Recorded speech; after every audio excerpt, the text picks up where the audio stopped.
ის, რაც რუმინეთის არჩევნების გამოძიებით დავიწყეთ, მალევე გადაიზარდა გაცილებით მასშტაბურ პროცესში.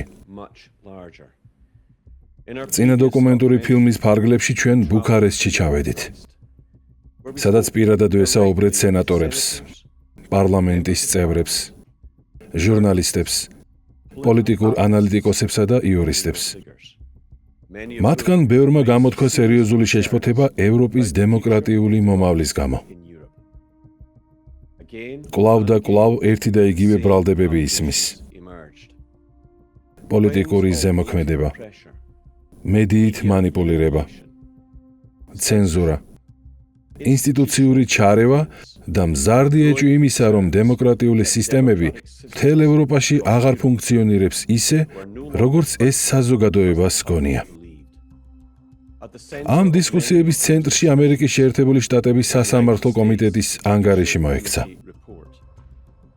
ეს დოკუმენტი სწავლობდა ცენზურის ფაქტებს, მსხვილ ტექნოლოგიურ კომპანიებთან კოორდინაციას, პოლიტიკური შეხედულებების ჩახშობასა და ევროპის სხვადასხვა სახელმწიფოს შიდა საქმეებში ჩარევას. ანგარიში რუმინეთი არაერთხელ იყო ხაზგასმული, თუმცა ჩვენი გამოძიების პროცესში სულ უფრო ნათელი ხდებოდა, რომ რუმინეთი არ ყოფილა ცალკეული შემთხვევა. რაც უფრო ღრმად ვიკვლევდით ამ საქმეს, მით უფრო მეტად იჩენდა თავს ანალოგიური პრობლემები მთელ ევროპაში. სლოვაკეთიდან საფრანგეთამდე, ნიდერლანდებიდან გერმანიამდე. შეკითხვები უკვე ისმოდა არა მხოლოდ კონკრეტულ არჩევნებზე, არამედ არჩევითი მანდატის არ მქონე ინსტიტუტების მზარდ გავლენაზე. ბიუროკრატიულ ძალაუფლებაზე, პოლიტიკურ ზეწოლასა და თავად ევროკავშირის შიგნით კოორდინირებულ ნარატივებზე. სწორედ ამიტომ მე ბრიუსელში, ევროპარლამენტის გულში ჩავედი. ადგილას, სადაც ასობით მილიონი ევროპელის ბედს ისეთი კომისრები წყვეტენ, რომლებიც კრიტიკოსების აზრით სულ უფრო მეტად შორდებიან რეალურ ხალხს. ბრიუსელიდან კი გერმანიაში გავემგზავრე. ქვეყანაში, რომელიც ახლა უდიდესი პოლიტიკური, ეკონომიკური და კულტურული წნეხის ქვეშ იმყოფება. ეს არის სახელმწიფო, სადაც მასობრივი მიგრაციის, ენერგეტიკული პოლიტიკის, ცენზურის, დემოკრატიისა და ეროვნული სუვერენიტეტის გარშემო გამართული დებატები უკიდურესად მწვავდება. ბევრს ჯერა, რომ ევროპა ახლა გარდამტეხ მომენტში, იმგვარ წერტილში იმყოფება, რომელმაც შესაძლოა თავად ევროპის კონტინენტის მომავალი მიმართულება განსაზღვროს. ამ გამოძიების განმავლობაში თქვენ პირადად მოისმენთ ევროპარლამენტის წევრების, რეგიონული პოლიტიკური ლიდერების, სტრატეგიული სფეროს წარმომადგენლებისა და პოლიტიკური მიმომხილველების ღია მოსაზრებებს იმის შესახებ, თუ რა ხდება დღეს ევროპაში. ეს დოკუმენტური ფილმი შეიცავს მათ ჩვენებებს, მათ წუხილსა და მათ გაფრთხილებებს. ის, რასაც ამ ფილმში იხილავთ, იმდენად ფეთქებადია, რომ შეუძლია მთავრობებიც კი დაამხოს. მე აქ პეტერ ბისტროსთან ერთად ვარ. ის პარტიის ალტერნატივა გერმანიისთვის საგარეო პოლიტიკის ლიდერი და ევროპარლამენტის წევრია. ეს მართლაც ფეთქებადი სიტყვებია, რამდენად შეესაბამება ისინი სიმართლეს. ეს ყველაფერი პოლიტიკურ თრილერს გავს. აქ ყველაფერია: ოპოზიციის შანტაჟი, ცენზურა, სპეცსამსახურების ჩართულობა კომპრომატებით, მსხვილი მედია ორგანიზაციები. და ამ ყველაფერში ფულს ევროკომისია იხდის. უყურეთ ჯიმ ფერგიუსონს. პეტერ, გმადლობთ. რუმინეთი, სლოვაკეთი, ნიდერლანდები, საფრანგეთი, გერმანია, ამ ქვეყნების არჩევნები აფეთქებას გამოიწვევს. ეს სერიოზული ბრალდებებია. ბრალდებები, რომლებიც დარტყმას აყენებს თავად დემოკრატიულ ლეგიტიმურობას ევროკავშირის შიგნით.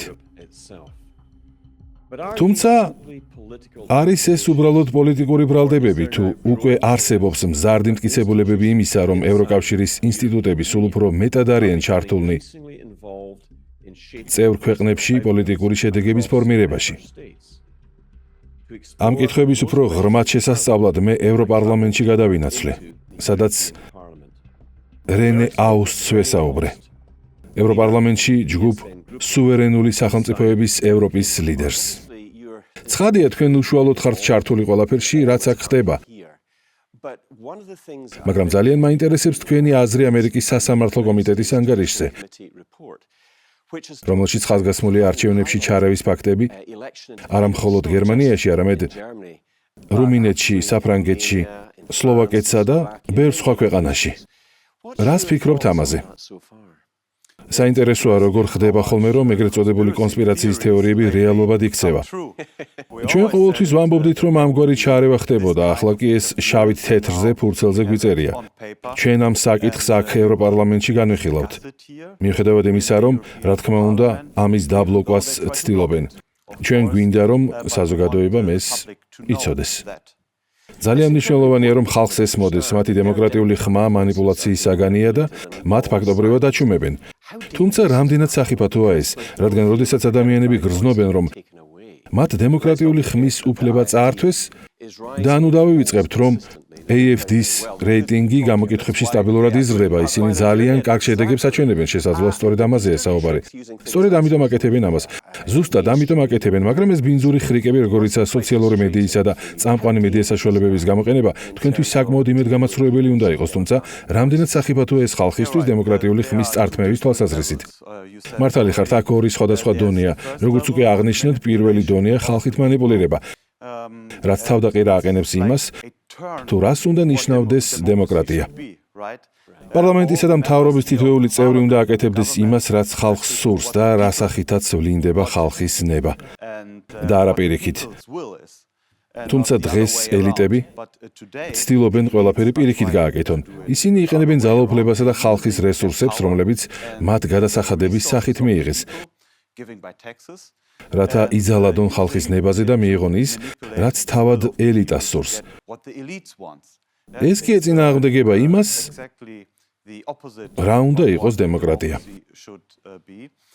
ხოლო მეორე დონე, განსაკუთრებით ევროპულ დონეზე, არის ის, რომ ევროკავშირი უნდა იყოს სერვისი, მომსახურება წევრი სახელმწიფოებისთვის.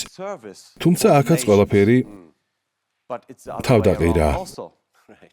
აი აქ ამ დიდ შენობაში და მთელ ამ ბიუროკრატიაში მათ უამრავი იდეა და შეხედულება აქვთ იმის შესახებ, როგორ უნდა იმართებოდეს მსოფლიო. ახლა ისინი იღებენ ხალხისა და სახელმწიფოების გადასახადებს და ცდილობენ, რომ ბრიუსელელი ბიუროკრატებისა და ელიტების ნება თავს მოახვიონ ხალხს და ამით წევრ ქვეყნებში მათით მანიპულირება შეძლონ. ეს არის აბსოლუტური ცირკი და სრულიად შორს დგას იმისგან, რასაც დემოკრატია ჰქვია. იცით, აქამდე გერმანია მთელი ევროპის ეკონომიკის მამოძრავებელ ძრავად ითვლებოდა. რა არის საჭირო იმისათვის, რომ გერმანიამ კვლავ დაიკავოს პირველი პოზიცია? გულისხმობ, რამდენი სამუშაოა ჩასატარებელი და რეალურად რამხელა ზიანია უკვე მიყენებული. დიახ, ზიანი დიდია. ეს მარტივად აიხსნება. ბოლო 150 წელი დაგჭირდა ამ ინდუსტრიული კულტურისა და სტრუქტურის ასაშენებლად. და თუ ეს გაქრება, ის გაქრება სამუდამოდ. სწორედ ამიტომ გვჭირდება მკვეთრი შემოbrunება ეკონომიკურ პოლიტიკაში. ჩვენ გვჭირდება ენერგიის დაბალი ფასები. ეს ძალიან მნიშვნელოვანია. ჩვენ გვჭირდება გადასახადების შემცირება, რათა ადამიანებს გაუჩნდეთ სტიმული, რომ კვლავ მეტი იმუშაონ. გერმანიაში დიდი დისკუსია მიმდინარეობს იმაზე, რომ გერმანელები აღარ მუშაობენ ისე ბევრს, როგორც წარსულში, მაგრამ ის იმიტომ კი არ ხდება, რომ მათ არ სურთ, არამედ უბრალოდ იმიტომ, რომ ამის სტიმული არ არსებობს. თუნდაც მეტი და მეტი იმუშაო სახელმწიფოს მხრიდან ამგვარი ქმედებებით, გადასახადებითა და ძარცვით ჯიბეში მაინც არაფერი გრჩება. ამიტომ ხალხი აკეთებს იმას, რა სტიმულსაც სახელმწიფო აძლევს. ასე რომ ჩვენ უნდა შევამციროთ გადასახადები. ეს ძალიან მნიშვნელოვანია. და მესამე, ჩვენ უნდა შევამციროთ ბიუროკრატიული ტვირთი, რომელიც განსაკუთრებით ბრიუსელიდან მოდის, თუნდაც იმავე მწვანეში თანხმებით და ასე შემდეგ. თქვენ საუბრობთ ახალ მწვანე კურსი ან ნულოვან ემისიაზე, რასაც ხანდახან მანიაკი მწვანეების გიჟურ პოლიტიკასაც უწოდებენ. თუმცა ეს ხომ უდიდესი პრობლემაა როგორც გერმანიისთვის, ისე ევროპის სხვა ქვეყნებისთვის, მათ შორის გაერთიანებული სამეფოსთვისაც. ატომური ელექტროსადგურების დახურვა, ენერგეტიკული კრიზისი, გაზის მზარდი ფასები. ეს ყველაფერი რეალურად საფრთხის წინაშე აყენებს მთელ ევროპას. AfD-ს მეთაურობით ძლიერი გერმანიის მთავრობის არსებობა ხომ არა მხოლოდ გერმანიას, არამედ მთელ ევროპას მოუტანდა სარგებელს. ზუსტად ამას ვეუბნებით ჩვენს პარტნიორებსაც და გერმანიის მოსახლეობასაც. როგორც უდიდეს ქვეყანას ჩვენ გაცილებით მეტი პასუხისმგებლობა გვაკისრია, ვიდრე უბრალოდ საკუთარ თავზე ზრუნვა. თუ შეხედავთ მაგალითად რამდენი კომპანია აწარმოებს პროდუქციას აღმოსავლეთ ევროპაში გერმანიის საექსპორტო ინდუსტრიისთვის, ნათლად დაინახავთ, რამხელა ზიანს აყენებს გერმანიის მწვანე პოლიტიკა მთელ ევროპას. სწორედ ამიტომ ჩვენ ცალსახად მხარს ვუჭერთ ატომურ ენერგეტიკას. ეს ძალზე მნიშვნელოვანია. ბოლო 40 წლის განმავლობაში ეს იყო სხვადასხვა ლობისტის, მათ შორის წიაღისეული საწვავის ლობისტების მიზანმიმართული მუშაობის შედეგი, რომ გერმანიაში ატომური ელექტროსადგურები გაენადგურებინათ და ქვეყანას უარი ეთქვა ბირთვულ ენერგიაზე, რათა თავიდან აეცილებინათ იაფი და სუფთა ატომური ენერგიის კონკურენცია. ასე რომ ფიქრობ, ეს ერთ-ერთი ყველაზე დიდი ნაბიჯია, რაც შეგვიძლია რომ გადავდგათ, რაც უნდა გადავდგათ და რასაც გავაკეთებთ კიდეც. როგორც კი AfD მთავრობაში მოვა, ჩვენ დაუყოვნებლივ დაუბრუნდებით ატომურ ენერგიას. ბასტა, როგორც გერმანიაში ვამბობთ ხოლმე. ბასტა, ფიქრობ, ეს ნაბიჯი თავისთავად გამარჯვების მომტანი იქნება. AfD-ს რეიტინგები გამოკითხვებში ისედაც მაღალი და მზარდია, ასე რომ AfD-ს მთავრობის მოსვლა სრულიად რეალურია. თუმცა თუ გადავალთ სხვა, ისეთივე მასშტაბურ პრობლემებზე, როგორიცაა მაგალითად მასობრივი არალეგალური იმიგრაცია, ეს ხომ მარტო გერმანიის პრობლემა არ არის. ეს არის საფრანგეთის პრობლემა, ესაა ნორვეგიის პრობლემა, დანიის პრობლემა, ირლანდიისა და რა თქმა უნდა, გაერთიანებული სამეფოს პრობლემაც. რას ფიქრობთ ამაზე? როგორც იმ პოლიტიკური ჯგუფის ლიდერი, რომელიც ამ პროცესის შესაჩერებლად მუშაობს, აპირებ თუ არა უფრო შორს წასვლას გერმანელი ხალხისთვის სუვერენიტეტის სრულად დასაბრუნებლად და რატომ არის ეს ასე მნიშვნელოვანი? დიახ, ეს კომპლექსური საკითხია. თუ შევხედავთ დემოგრაფიულ ცვლილებებს მთელ ევროპაში, მივხვდებით, რომ ჩვენი ევროპული ცივილიზაციის გადარჩენა მხოლოდ ერთობლივი ძალისხმევითაა შესაძლებელი. აი ამიტომ თანამშრომლობთ ერთმანეთთან. ასე რომ, რა თქმა უნდა, ჩვენ გვსურს გერმანიის მეტი სუვერენიტეტი და როგორც ყოველთვის ვამბობ, გერმანია უპირველეს ყოვლისა. თუმცა ეს არ ნიშნავს მხოლოდ გერმანიას. ჩვენ გვსურს თანამშრომლობდეთ ჩვენს მეგობრებთან პოლონეთში, საფრანგეთში და რა თქმა უნდა, ბრიტანეთში, ინგლისსა და შოტლანდიაში. შემიძლია გითხრათ, რომ ბევრი შოტლანდიელი, ინგლისელი და ზოგადად ბრიტანელი სრულიად უჭერს მხარს AfD-ს, რადგან ისინი ჩვენში მოკავშირე პატრიოტულ ძალას ხედავენ. ფიქრობ, როგორც პატრიოტებმა უნდა გავაცნობიეროთ, წარსულის დაპირისპირებები წარსულსვე უნდა ჩაბარდეს. თუ გვინდა რომ მომავალი მოვიგოთ, გადავარჩინოთ ჩვენი ერები და მთლიანად ევროპული ცივილიზაცია. დიახ, რა თქმა უნდა, ჩვენ გვინდა კულტურული დამოუკიდებლობა. გერმანელი უნდა იყოს გერმანელი. ბრიტანელი კი ბრიტანელი. ამაზე ორი აზრი არ არსებობს. მაგრამ ამ ახალ უფრო ცივ და მკაცრ მსოფლიოში ჩვენ უნდა ვითანამშრომლოთ. სწორედ ამიტომ გერმანია უპირველეს ყოვლისა, მაგრამ არა მარტო. რა თქმა უნდა, საფრანგეთი უპირველეს ყოვლისა, მაგრამ არა მარტო. ბრიტანეთი უპირველეს ყოვლისა, მაგრამ არა მარტო. არის უმნიშვნელოვანესი საკითხები, სადაც ერთად უნდა ვიმოქმედოთ. განსაკუთრებით კი არაბული და აფრიკული რეგიონებიდან მომავალი მასობრივი მიგრაციისგან ჩვენი საერთო კონტინენტის დასაცავად. რა თქმა უნდა, ამ რეგიონებთან შეიძლება გქონდეს პარტნიორული ურთიერთობა, ეკონომიკური თანამშრომლობა, ვაჭრობა, ტურიზმი და ასე შემდეგ. მაგრამ ის, რაც აღარ უნდა დაუშვათ, მსგავსი ტიპის მიგრაციაა. ჩვენ სიტუაცია კონტროლს უნდა დავაბრუნოთ. ერთობა ძალაა, ბევრი რამ მეტყველებს იმაზე, რომ საკუთარი ქვეყნის ინტერესების წინ წამოწევა სწორი გზაა და კარგი ეროვნული ლიდერები ყოველთვის ასე იქცევიან. თანაც ისე, რომ თანამშრომლობენ და ურთიერთპატევისცემას იჩენენ სხვა პატრიოტების მიმართ ბევრ სხვა ქვეყანაში, მათ შორის ამერიკის შეერთებულ შტატებშიც, რომელიც დიდ მხარდაჭერას უცხადებს AfD-ს. მე მინდა რომ ჩვენ საერთაშორისო აუდიტორიას, რომელიც შესაძლოა კარგად არ იცნობდეს თქვენ საქმიანობას, მოკლედ უამბოთ იმ სამუშაოს შესახებ, რასაც თქვენ და თქვენი კოლეგები ევროპარლამენტის ჯგუფ სუვერენული სახელმწიფოების ევროპაში ეწევით. ევროპარლამენტი ცოტა სხვანაირად მუშაობს, ვიდრე ეროვნული პარლამენტები. აქ თქვენ არ გყავთ მხოლოდ საკუთარი ცალკეული პარტიული ჯგუფი. თავდაპირველად გყავთ AFD-ის ეროვნული დელეგაცია. შემდეგ კი უნდა მოძებნოთ თქვენსავით მოაზროვნე პარტნიორები და მათთან ერთად შექმნათ გაერთიანება. ასე რომ, ჩვენს ჯგუფში გყავს ადამიანები გერმანიიდან, რა თქმა უნდა, ასევე საფრანგეთიდან, კერძოდ ერიკ ზემურის პარტია, რეკონკისტა, ლიტვიდან, პოლონეთიდან, ბულგარეთიდან, რასაკვირველია, სლოვაკეთიდან, სხვათა შორის სულ ახლახან დავბრუნდი ბულგარეთიდან. მართლა, მეც სწორედ შაბათს ვაპირებ იქ ჩასვლას. ძალიან კარგი. იქ წინასაარჩევნო კამპანია მიმდინარეობდა და ვცდილობდი ხარი დამეჭირა ჩვენი პარტნიორებისთვის, რომლებიც სანდო ადამიანები არიან. ხო და ჩვენ ერთად ვკრებთ იმ ადამიანებს, ვინც ერთნაირად ფიქრობს მიგრაციასა და სრულიად განსხვავებულ ეკონომიკურ პოლიტიკაზე. რა თქმა უნდა, მათ შორის განსხვავებებიც არსებობს და ეს საერთოდ არ წარმოადგენს პრობლემას. მაგალითად, ჩვენს ლიტველ მეგობარს უშუალოდ მისი ქვეყნის განსხვავებული ისტორიული გზის გამო ბუნებრივია თავისი ხედვა აქვს რუსეთთან დაკავშირებულ პრობლემებზე. თუმცა ჩვენს ჯგუფში დიდი თავისუფლებაა, რადგან ჩვენი მთავარი ფოკუსი მასობრივ მიგრაციაზე, ეკონომიკასა და მსგავს საკითხებზეა მიმართული. და აქ ერთად მუშაობთ. როდესაც საქმე ეროვნულ ინტერესებს ეხება, ყოველთვის მისაღებია, რომ წევრებს ჰქონდეთ მოქმედებისა და გადაწყვეტილებების თავისუფლება. უპირველესად, საკუთარი ქვეყნის ინტერესებიდან გამომდინარე. თუმცა მთავარ პუნქტებში ჩვენი ხაზი ერთიანია. ჩვენ აშკარად მეტი რამ გვაერთიანებს, ვიდრე ყოფს და სწორედ აქ პოულობთ საერთო ენას. ჩვენ პოულობთ იმ საკითხებს, რომლებზეც ვთანხმდებით და მათ გარშემო მუშაობთ. ხოლო იმ თემებს, სადაც მცირე უთანხმოება გვაქვს, გვერდსვულით. ფიქრობ, თქვენ აბსოლუტურად მართალი ხართ. როგორც ჩემს დიდებულ სტუმრებთან ყოველთვის ვაკეთებ ხოლმე, ახლაც თქვენ გიტოვებთ ბოლო დასკვნით სიტყვას. გაითვალისწინეთ, რომ ჩვენ ასობით ათასი ადამიანი გვიყურებს ამერიკის შეერთებულ შტატებში, კანადაში, მთელ ჩრდილოეთ ამერიკაში, ევროპაში, გაერთიანებულ სამეფოში, ავსტრალიასა და ახალ ზელანდიაში, ფაქტობრივად მთელ მსოფლიოში. მინდა გთხოვოთ მიმართოთ ჩვენს აუდიტორიას დასკვნითი სიტყვით იმის შესახებ, თუ როგორ ხედავთ მოვლენების შემდგომ განვითარებას და იქნებ იმ ადამიანებს, რომლებიც ახლა ენერგიის მაღალ ფასებსა და სხვა სირთულეებს ებრძვიან, იმედი და შვება აჩუქოთ. სიტყვა თქვენია.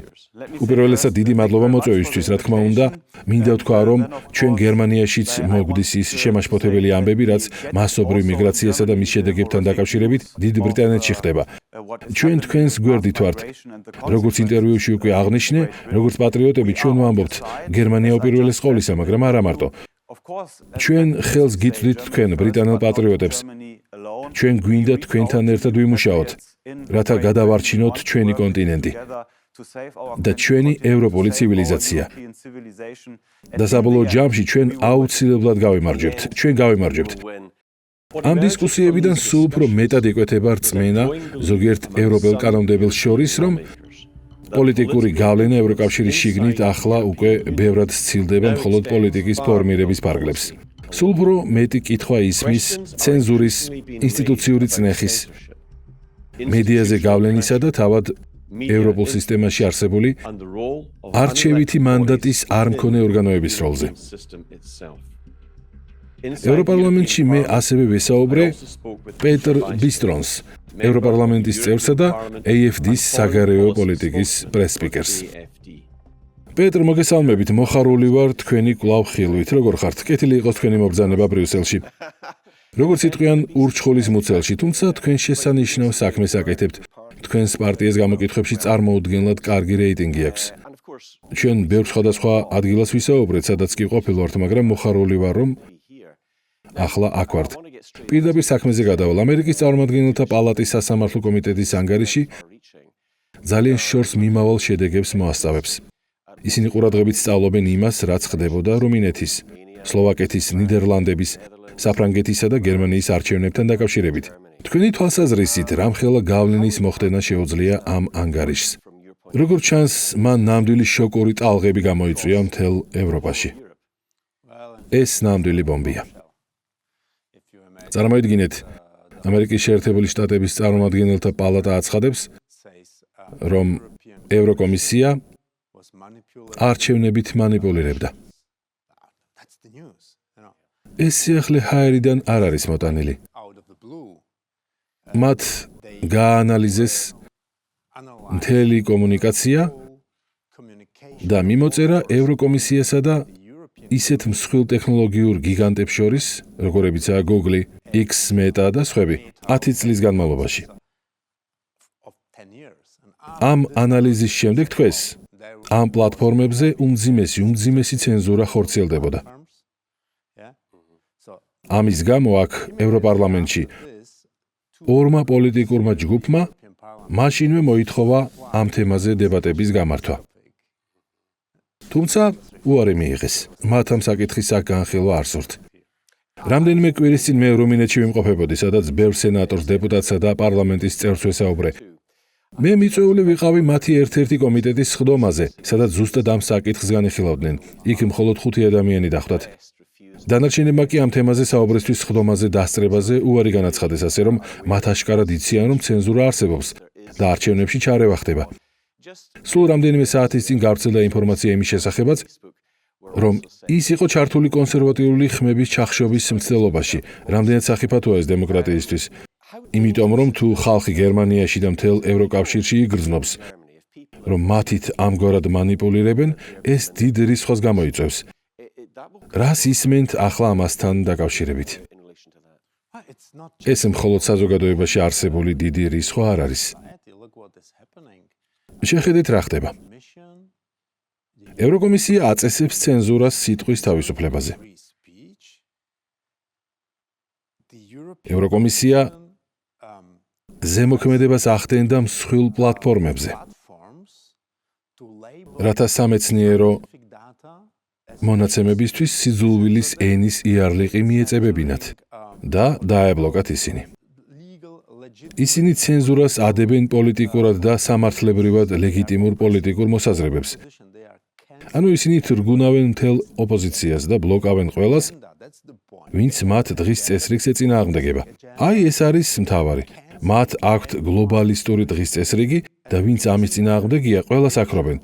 და მნიშვნელობა არ აქვს პოლიტიკოსია, დემოკრატიულად არჩეული ლიდერი თუ მეცნიერი. ეს ერთი მხარეა. მეორე მხარე ის არის, რომ ისინი ფულს უხდიან მედიას მხოლოდ იმისთვის, რომ თავიანთი პროპაგანდა გაავრცელონ და ოპოზიციაში მყოფი პოლიტიკოსების დასაშანტაჟებლად მედია საშუალებებს იყენებენ.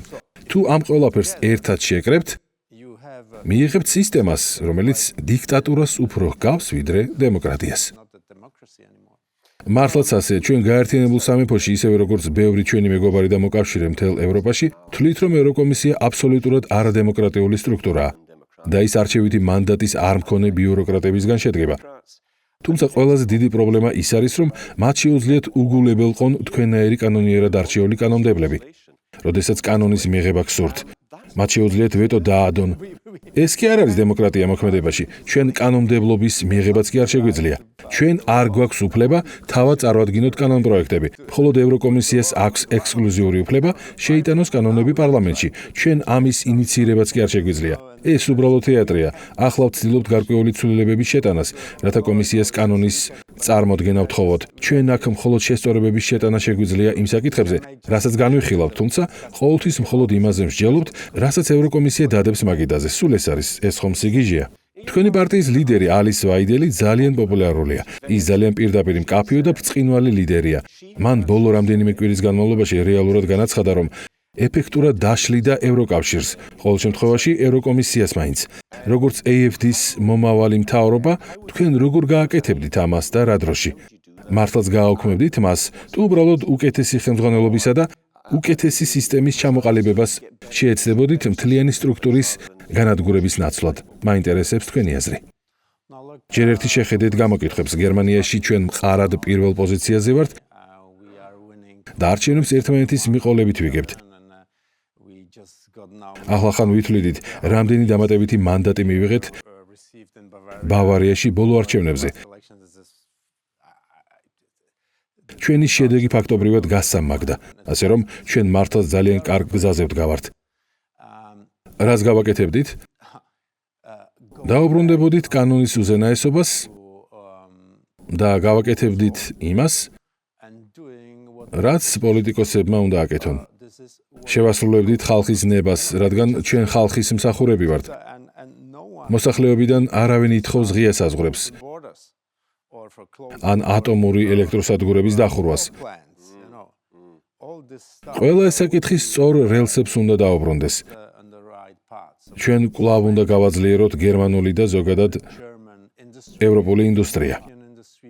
ჩვენ გსურს, რომ კომპანიები გაფართოვდნენ და ახალი სამუშაო ადგილები შექმნან. გსურს კეთილდღეობა ჩვენი ხალხისთვის და რა თქმა უნდა, სიტყვის თავისუფლება ცენზურისა და არჩევნებით მანიპულირების გარეშე. იცით, გერმანია დიდი ხნის განმავლობაში ითვლებოდა ევროპული ეკონომიკის მამოძრავებელ ძრავად. უდიდესი ინდუსტრია, ჭკვიანი და ნიჭიერი ხალხი. თუმცა ამ ყველაფერმა ბოლო წლებში სერიოზული დარტყმა მიიღო, რასაც ახლა ენერგორესურსების მზარდი ფასებიც დაემატა. მაგრამ დააკვირდით, ვინ გაანადგურა ეს ყველაფერი? მე ყოველთვის ვამბობ, რომ საწამლავი ბრიუსელიდან მოდის. ვინ გაანადგურა გერმანული მრეწველობა? ეს იყო ზუსტად აქ, ბრიუსელში მიღებული პოლიტიკური გადაწყვეტილებები. პირველი, რუსეთის წინააღმდეგ დაწესებული სულელური სანქციები. გვარწმუნებდნენ, რომ ამ სანქციებით ომს დავასრულებდით. დასრულდა? არა, ომი გრძელდება. რუსეთი კი ძლიერდება და იგებს. ანუ სანქციები ჩავარდა. თუმცა მან გამოიწვია ენერგომატარებლების ფასების უკიდურესი ზრდა. გაზი გაძვირდა და ამან გავლენა მოახდინა მთელ მრეწველობაზე. გერმანული ინდუსტრია აღარ არის კონკურენტუნარიანი, რადგან ფასები გასამაგდა. ეს მხოლოდ ერთი პუნქტია. მეორე, კვლავ ბრიუსელიდან წამოსული მავნებლური პოლიტიკური გადაწყვეტილება. საავტომობილო ინდუსტრიის მიზანმიმართული განადგურება. ელექტრომობილების იძულებითი თავსმოხვევით. ელექტრომობილები მხოლოდ იმიტომ იყიდება, რომ ისინი კოლოსალური სუბსიდიებით ფინანსდება. ყველაფერი ხელოვნურადაა გადახდილი. მოკლედ, ევროკომისია ანადგურებს ევროპულ და განსაკუთრებით გერმანულ მრეწველობას. სულ რამდენიმე დღის წინ გავრცელდა კადრები, სადაც ყოფილი კანცლერი ანგელა მერკელი სრულიად ღიად აღიარებს, რომ მან ქვეყანაში უამრავი არალეგალი მიგრანტი შემოუშვა, რადგან არსებობდა გარკვეული პარტნიორობა და მას ადამიანების გამოყენება სურდა არჩევნებზე ხმების მოსაპოვებლად. როცა ეს მოისმინეთ, რა რეაქცია ჰქონდათ მის სიტყვებზე? და როგორ ფიქრობთ, აგებს თუ არა იგი ოდესმე პასუხს იმ ზიანისთვის, რაც არამხოლოდ გერმანიას, არამედ მთელ ევროკავშირს მიაყენა? რა თქმა უნდა, პასუხს აგებს. შეხედეთ, როგორ მუშაობდა და ცხოვრობდა ევროპა და ნებისმიერი საზოგადოება, გალავანი და ჭიშკარი, რათა არასასურველი ადამიანების შემოსვლა აღეკვეთათ. მოგვიანებით სახელმწიფოების დონეზე გაჩნდა საზღვრები და ყველა იცავდა თავის საზღვარს. მერკელმა კი სრულიად საპირისპირო რამ გააკეთა. მან უბრალოდ გახსნა ჭიშკარი. გახსნა საზღვარი და თქვა, რომ ისინი შიგნით უნდა შემოუშვათ. მოსახლეობას ეს არ უნდოდა.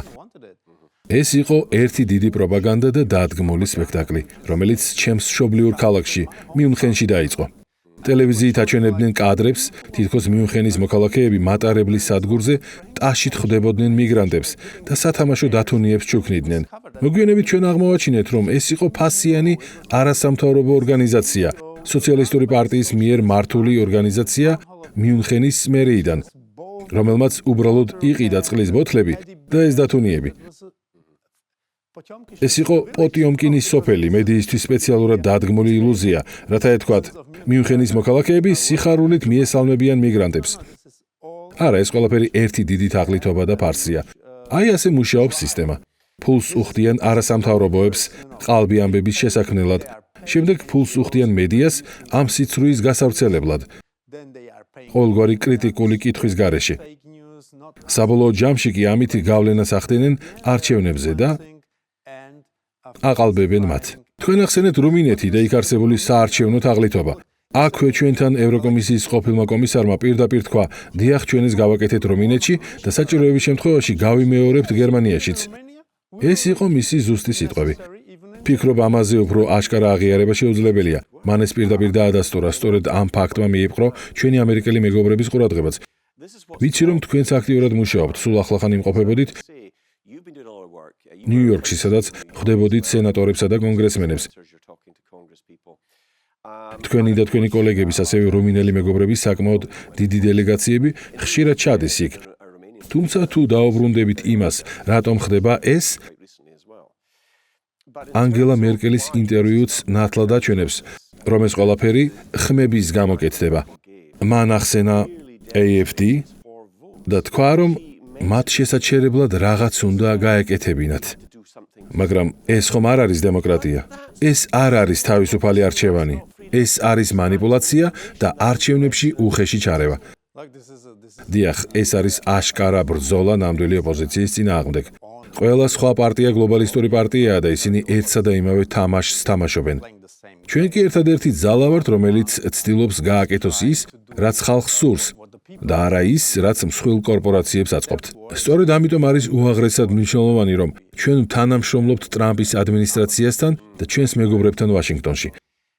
ბოლო წლებში ამ სტრუქტურების გავლენისა და ფინანსების დიდი ნაწილი სწორედ ამერიკიდან მოდიოდა. მედიაზე კონტროლი ხორციელდებოდა ამერიკული არასამთავრობო ორგანიზაციის მეშვეობით, რომელსაც OCCRP პროექტი ჰქვია. მას მილიონობით დოლარით აფინანსებდა ამერიკული სააგენტო USAID და მათ უამრავი შანტაჟის კამპანია მოაწყვეს ევროპაში, რადგან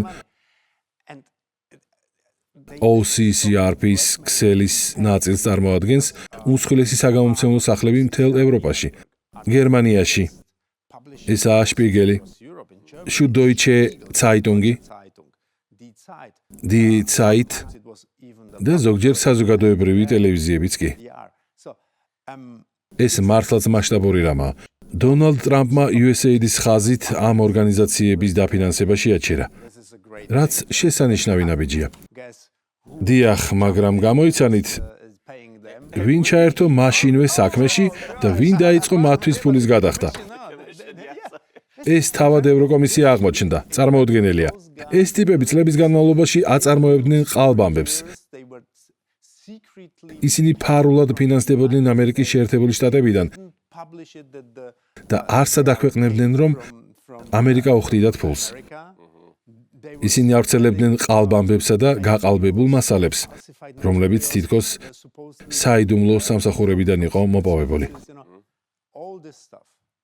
წარმოუდგენელია, როგორ ზედაპირზე დევს ეს ყველაფერი. რა თქმა უნდა, ილონ მასკმა დიდი როლი ითამაშა USAID-ის თაღლითობის გამოვლენაში დოჯის მეშვეობით. როგორ ფიქრობთ, რა მოხდებოდა AFD-ის მთავრობას მასკის მსგავსი ადამიანი რომ დაესაქმებინა ევროპულ მთავრობაში, პარტნიორობაში ან კომისიაში ანალოგიურ პოზიციაზე? როგორ ფიქრობთ, იპოვიდნენ იქ რაიმე საინტერესოს? რა თქმა უნდა, ჩვენ უკვე ვპოულობთ უამრავ საინტერესო რამეს, რა თქმა უნდა, ისინი ცდილობენ უარი თქვან ნებისმიერ მოთხოვნაზე და ნებაყოფლობით არაფერს ასაჯაროებენ. მაგრამ შეხედეთ, მხოლოდ მე რა აღმოვაჩინე. ევროკომისიამ OCCRP-ის ქსელებს 600,000 евро გადაუხადა ზუსტად ევროპარლამენტის არჩევნების დასრულებისთანავე. აბა დაფიქრდით, მედია საშუალებები, რომლებიც აშანტაჟებდნენ ოპოზიციას და ყველა იმ პოლიტიკოს, ვინც ამ გლობალისტური დღის წესრიგისა და ევროკავშირის ამჟამინდელი პროექტის წინააღმდეგი იყო და ამას აკეთებდნენ წინასაარჩევნო კამპანიის დროს უმსხვილესი მედია ორგანიზაციების მეშვეობით. ზუსტად ამ მედია საშუალებებმა არჩევნების შემდეგ ევროკომისიისგან 600,000 евро მიიღეს. ეს წმინდა შემთხვევითობა არა, ძალიან სასაცილოა. მათ ვკითხე, რატომ გადაუხადეს ეს თანხა, რაზეც კომისიამ მიპასუხა, დიახ, ეს არის საგამოძიებო ჟურნალისტიკის მხარდაჭერის პროგრამა. მე ვუთხარი, კარგი, მოდი ვნახოთ, რა გააკეთეს მათ წინასაარჩევნო კამპანიის დროს. იყო ეს საგამოძიებო ჟურნალისტიკა და ზუსტად საპირისპირო აღმოჩნდა.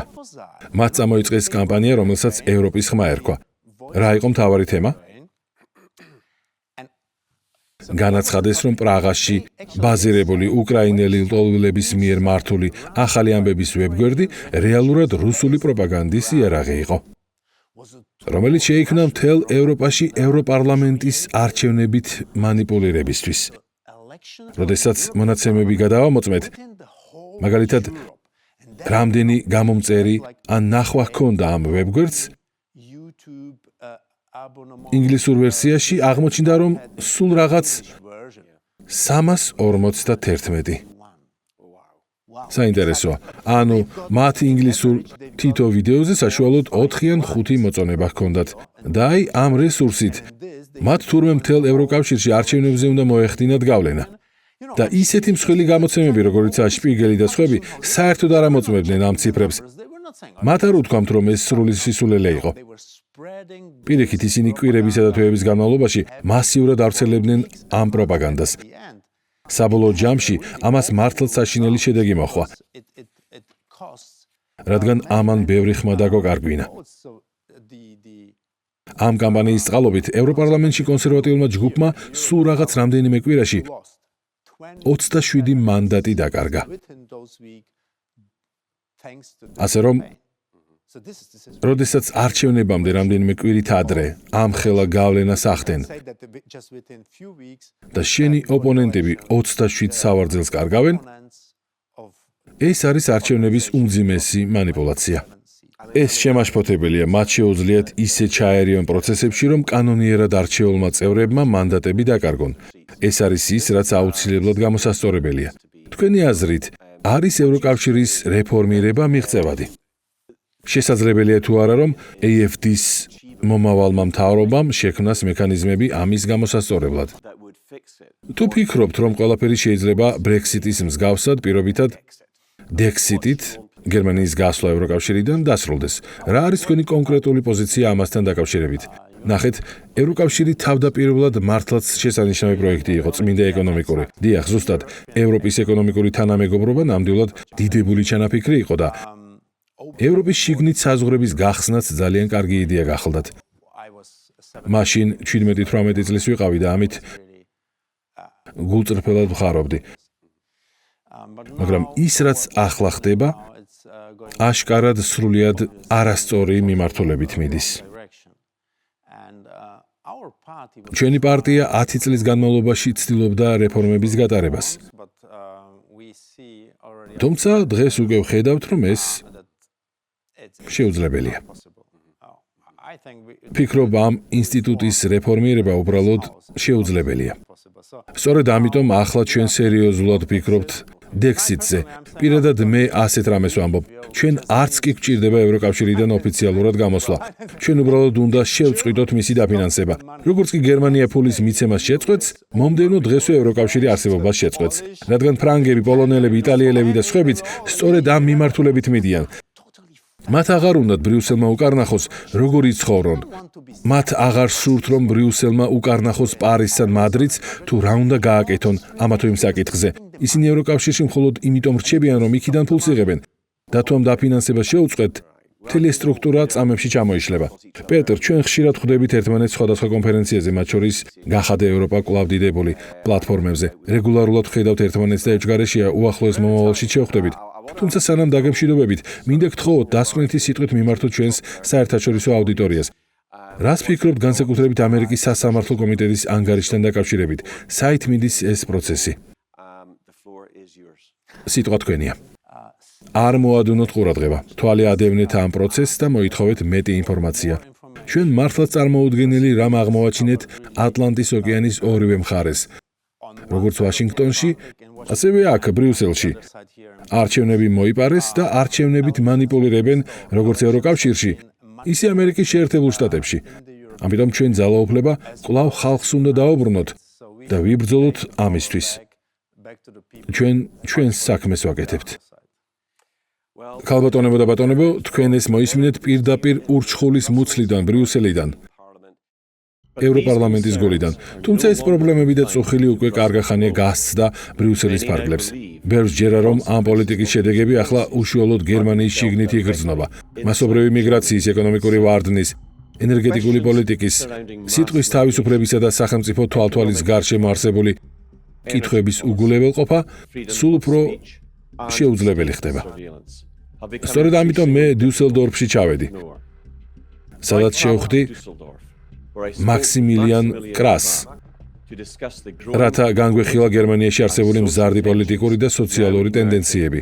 აქ დიუსელდორფის რეგიონულ პარლამენტში ჩემთან ერთად არის მაქსიმილიან კრა, რათა გერმანიის შიგნით არსებულ მზარდ პოლიტიკურ და სოციალურ ტენდენციებზე ვიმსჯელოთ. მოხარული ვარ, რომ აქ ვიმყოფები რეგიონულ პარლამენტში დიუსელდორფში, გერმანიაში. აქ ჩემთან ერთად არის მაქსიმილიან კრა. კეთილი იყოს თქვენი მობრძანებაზე. ჩემთვის დიდი პატივია და განსაკუთრებით ვამაყობ იმით, რომ ამ შეხვედრისთვის სპეციალურად ბერლინიდან ჩამოხვედით. გმადლობთ რა ყოფნისთვის.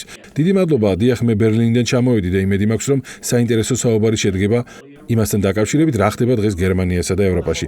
ჩვენ მხარს გვიჭერენ და გვიყურებენ გაერთიანებულ სამეფოში, ისევ როგორც საფრანგეთსა და გერმანიაში და ევროპის სხვა ქვეყნებში, ესპანეთსა თუ დანიაში. ჩვენი საერთაშორისო აუდიტორიისთვის შესაძლოა უმჯობესი იყოს, თუ მოკლედ გვეტყვით თქვენ შესახებ.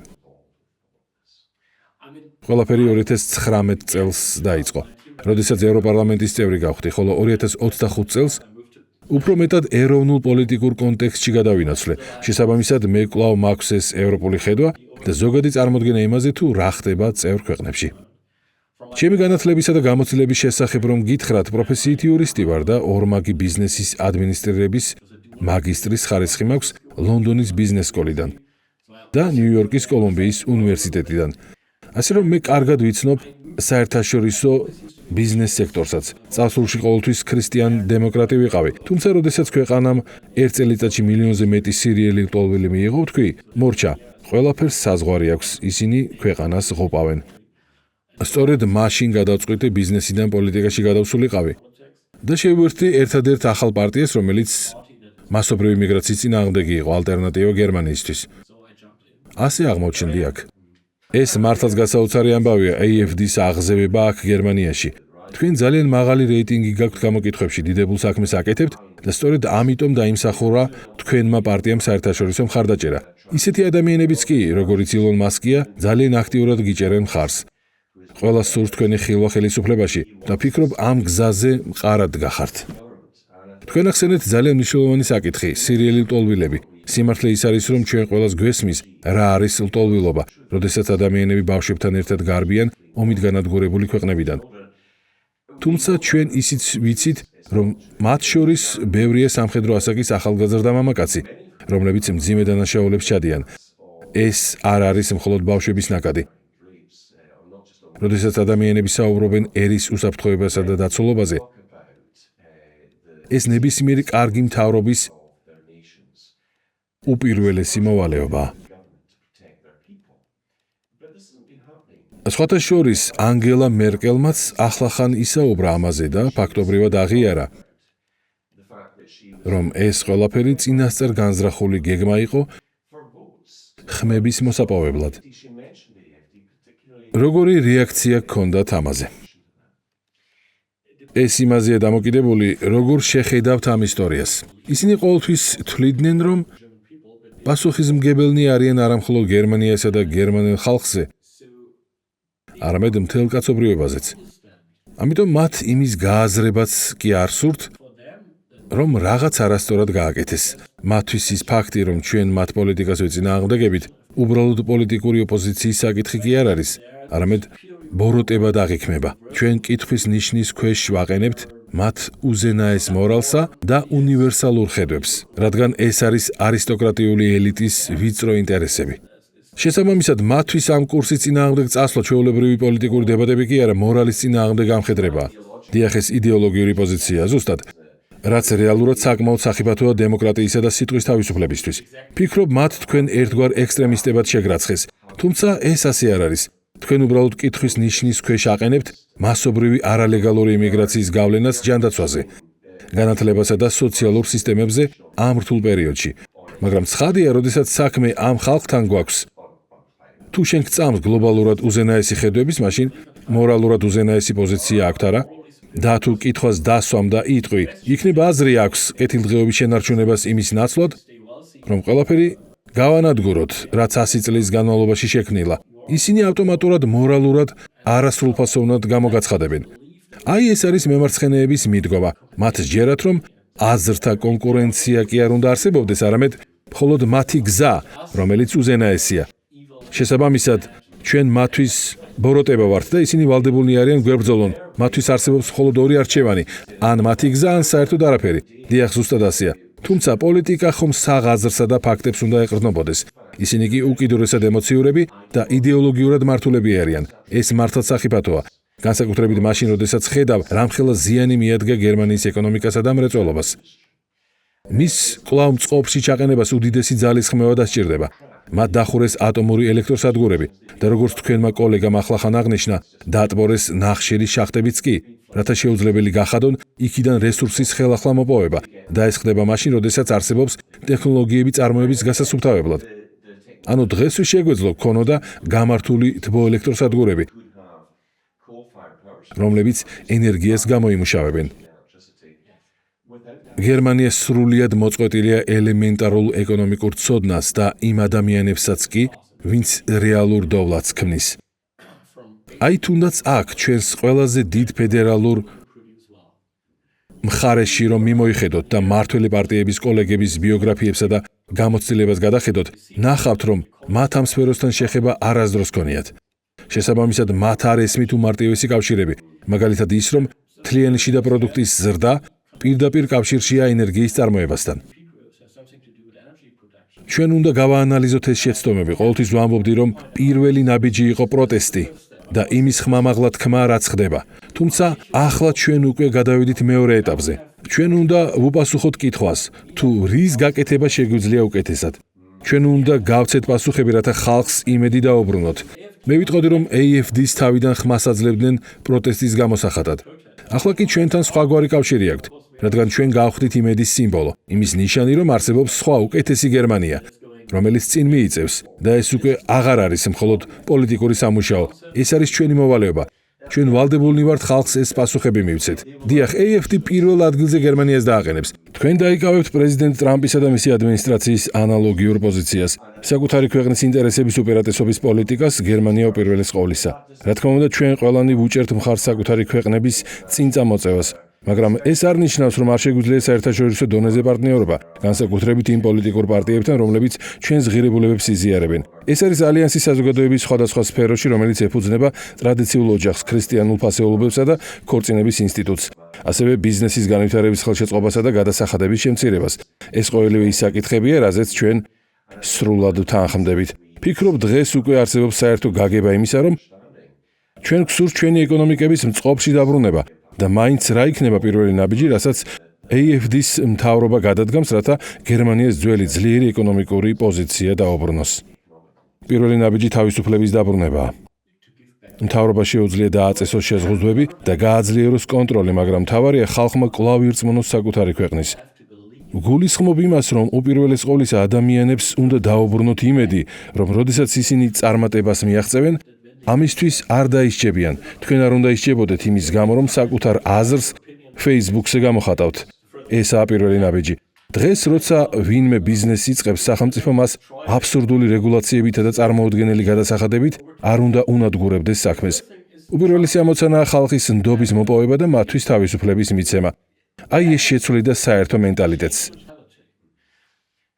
მეორე, ამ ახალი კლიმატის პირობებში ჩვენ შევამცირებდით ხარჯებს ენერგიაზე, ბინათმშენებლობასა და ზოგადად მშენებლობაზე, რათა საფუძველი ჩაუყაროთ ეკონომიკურ ზრდას. რადგან გერმანიის ეკონომიკა უკვე 5 წელზე მეტია სტაგნაციას განიცდის. ამის შემდეგ კი უნდა დავადგეთ სწორი სტიმულირების შექმნის გზას. იცით, ეკონომისტები აბსოლუტურად ყველაფერზე დაობენ, თუმცა არსებობს ერთი ცხადი ჭეშმარიტება. სტიმულებს უდიდესი მნიშვნელობა აქვთ. შესაბამისად, ჩვენ სწორი აქცენტები უნდა დავსვათ. დღეს გერმანიაში არსებული სტიმული ადამიანს უბიძგებს როგორმე სახელმწიფო სამსახური იშოვოს, რათა თავი აარიდოს რისკებს. მოდით შევცვალოთ ეს მიდგომა. შედით ბიზნესში, როგორც ეს ნორმალურ საზოგადოებაში ხდება და წაახალისეთ ადამიანები, რომ საკუთარი ცხოვრება საკუთარ ხელში აიღონ. ფიქრობ, ამის გაკეთება ძალიან სწრაფად შეგვიძლია. ეს არის პირველი ნაბიჯი ქვეყნისთვის, რადგან ცვლილებები თავად ხალხიდან უნდა წამოვიდეს. გერმანიის სპეცსამსახურები სულ უფრო დიდ როლს თამაშობენ და მიზანში გიღებენ თქვენ AFD-ს. ამის აღნიშვნა მნიშვნელოვანია, რადგან ეს სამსახურები რეალურად იმისთვის უნდა არსებობდეს, რომ საგარეო საფრთხეებსა და ჯაშუშობას გაუმკლავდნენ. ისინი იმისთვის არ შექმნილა, რომ თავს დაესხან ოპოზიციურ პარტიას, რაც ახლა ხდება. დიახ, ფიქრობ, ეს ძალიან მნიშვნელოვანია. განსაკუთრებით ჩვენი ამერიკელი მეგობრებისთვის. ზუსტად იცოდნენ, რა ხდება ჩვენთან მოქალაქეების წინააღმდეგ. მაგალითს მოგიყვანთ, მე iPhone-ი შევცვალე და ჩემს ნაცნობ კომპიუტერულ ექსპერტს შევამოწმებინე მისი კავშირები, რადგან შესაძლოა თავად ვერც კი შეამჩნიო. მაგრამ მე აღმოვაჩინე, რომ ყოველ 30 წუთში ჩემი ადგილმდებარეობა სადღაც იგზავნებოდა. არ ვიცი, რა ხდება ჩემს ახალ ტელეფონზე, იმედია, ახლა უფრო უსაფრთხოდ ვარ. საქმე ისაა, რომ წლების განმავლობაში აბსოლუტურად გამჭვირვალე ვიყავი. მეტიც, გერმანიის სპეცსამსახურების 3 წლის განმავლობაში ფარულად უსმენდნენ და აკონტროლებდნენ ჩემს მიმოწერასა და საუბრებს საკუთარ ადვოკატთანაც კი. ეს მაშინ აღმოვაჩინე, როდესაც საქმის მასალებს გავეცანი. უნდა გესმოდეთ, რომ პოლიტიკოსობა ნიშნავს იმას, რომ თუ კარადაში რაიმე ჩონჩხი გაქვთ დამალული, მას აუცილებლად იპოვიან. ადრე თუ გვიან ყველაფერი ზედაპირზე ამოტივტივდება. ასე რომ სრულიად სუფთა უნდა იყო. და აი ჩემი კოლეგები ქრისტიან-დემოკრატიული პარტიიდან და სხვა მმართველი ძალებიდან სწორედ ამ მეთოდებით მუშაობენ, რაც აშკარაა. ისინი ცდილობენ რაიმე ისეთი აღმოაჩინონ, რაც შეიძლება არაკონსტიტუციურად ჩაითვალოს. თავისთავად ეს პრობლემებს ქმნის, რადგან ყველა კანონის სხვადასხვა გვარად ინტერპრეტირება შესაძლებელი. ამაზე შემდგომ პედალირებას ახდენენ მათი მხარდამჭერი აქტივისტებიც. მოკლედ რომ ვთქვათ, ახლა ევროპა რადიკალი მემარცხენეების მიერ იმართება. ჩვენი ამოცანა კი ის არის, რომ პოლიტიკური ცხოვრება საღი აზრისკენ დავაბრუნოთ. რასაკვირველია, ეს ისე უნდა გავაკეთოთ, რომ მეორე უკიდურესობაში არ გადავარდეთ. ეს ძალიან მნიშვნელოვანი საკითხია. ჩვენ უნდა შევეცადოთ პოლიტიკური დღის წესრიგის სადღაც შუაში დაბრუნებას და არა რომელიმე რადიკალურ პოლუსზე. კარგი, ცოტა მარჯვნივ გადახრა შეიძლება, თუმცა არა ძალიან.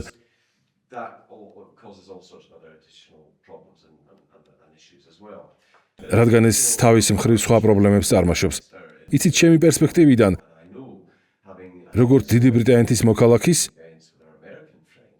ასევე ჩემი ამერიკელი მეგობრების პერსპექტივიდან, რომლებიც აკვირდებიან ევროპაში განვითარებულ მოვლენებს, ჩვენ ვიზიარებთ ვიცე-პრეზიდენტ JD Vance-ის შეხედულებას იმის შესახებ, რომ ევროპას მართლაც ემუქრება ეგზისტენციალური საფრთხე, მასობრივი მიგრაციისა და სხვა გამოწვევების ფონზე. თქვენ როგორ ფიქრობთ, რამდენად რეალურია ეს საფრთხე? როგორ შეიძლება მათი გადაჭრა? არის თუ არა ეს ინსტიტუციური პრობლემა? თუ მხოლოდ ლიდერშიპია შესაძლებელი.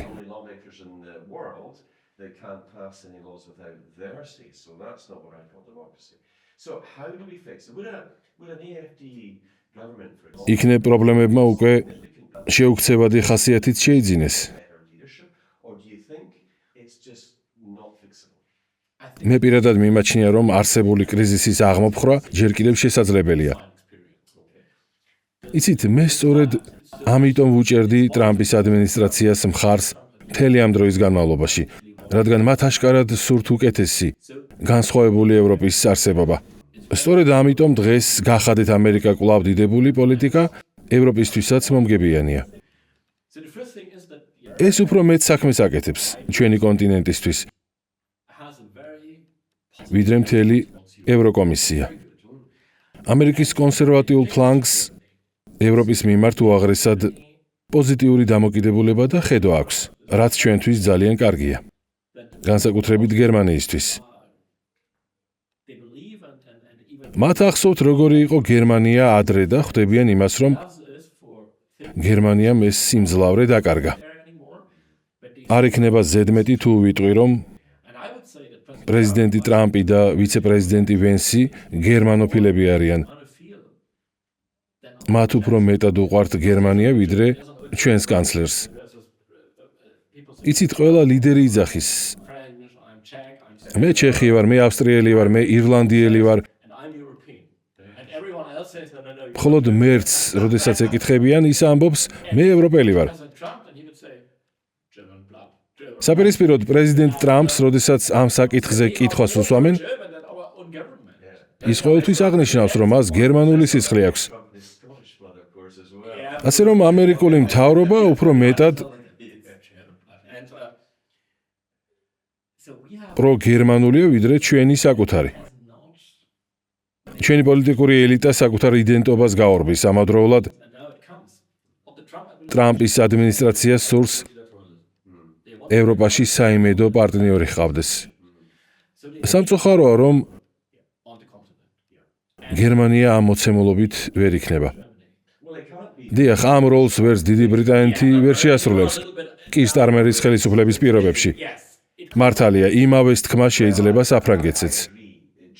სწორედ ამიტომ წყდება გული. გერმანიას, ჩემს ქვეყანას აქვს შანსი პოლიტიკური დღის წესრიგის შეცვლის შემთხვევაში ტრამპის ადმინისტრაციას დაუახლოვდეს და უაღრესად ნათელი მომავალი შექმნას.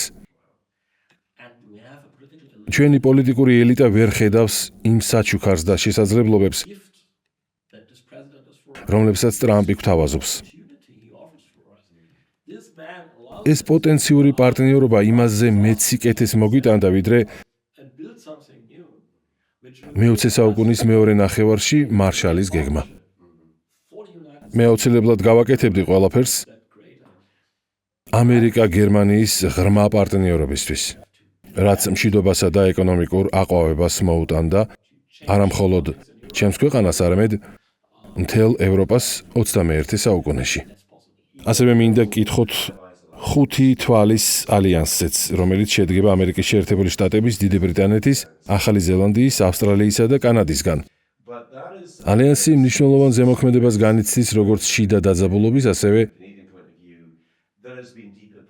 ჩინეთის კომუნისტური პარტიის მხრიდან. კანადა და დიდი ბრიტანეთი ახლა ამერიკისთვის ნაკლებად სანდო პარტნიორები არიან. დიახ, როგორც ჯეიდი ვენსმა იხუმრა, დიდი ბრიტანეთი შესაძლოა პირველი მუსლიმური ქვეყანა გახდეს ბირთვული იარაღით ხელში. ეს ხუმრობა იყო, თუმცა ამაში ნამდვილად არის ჭეშმარიტების დიდი მარცვალი.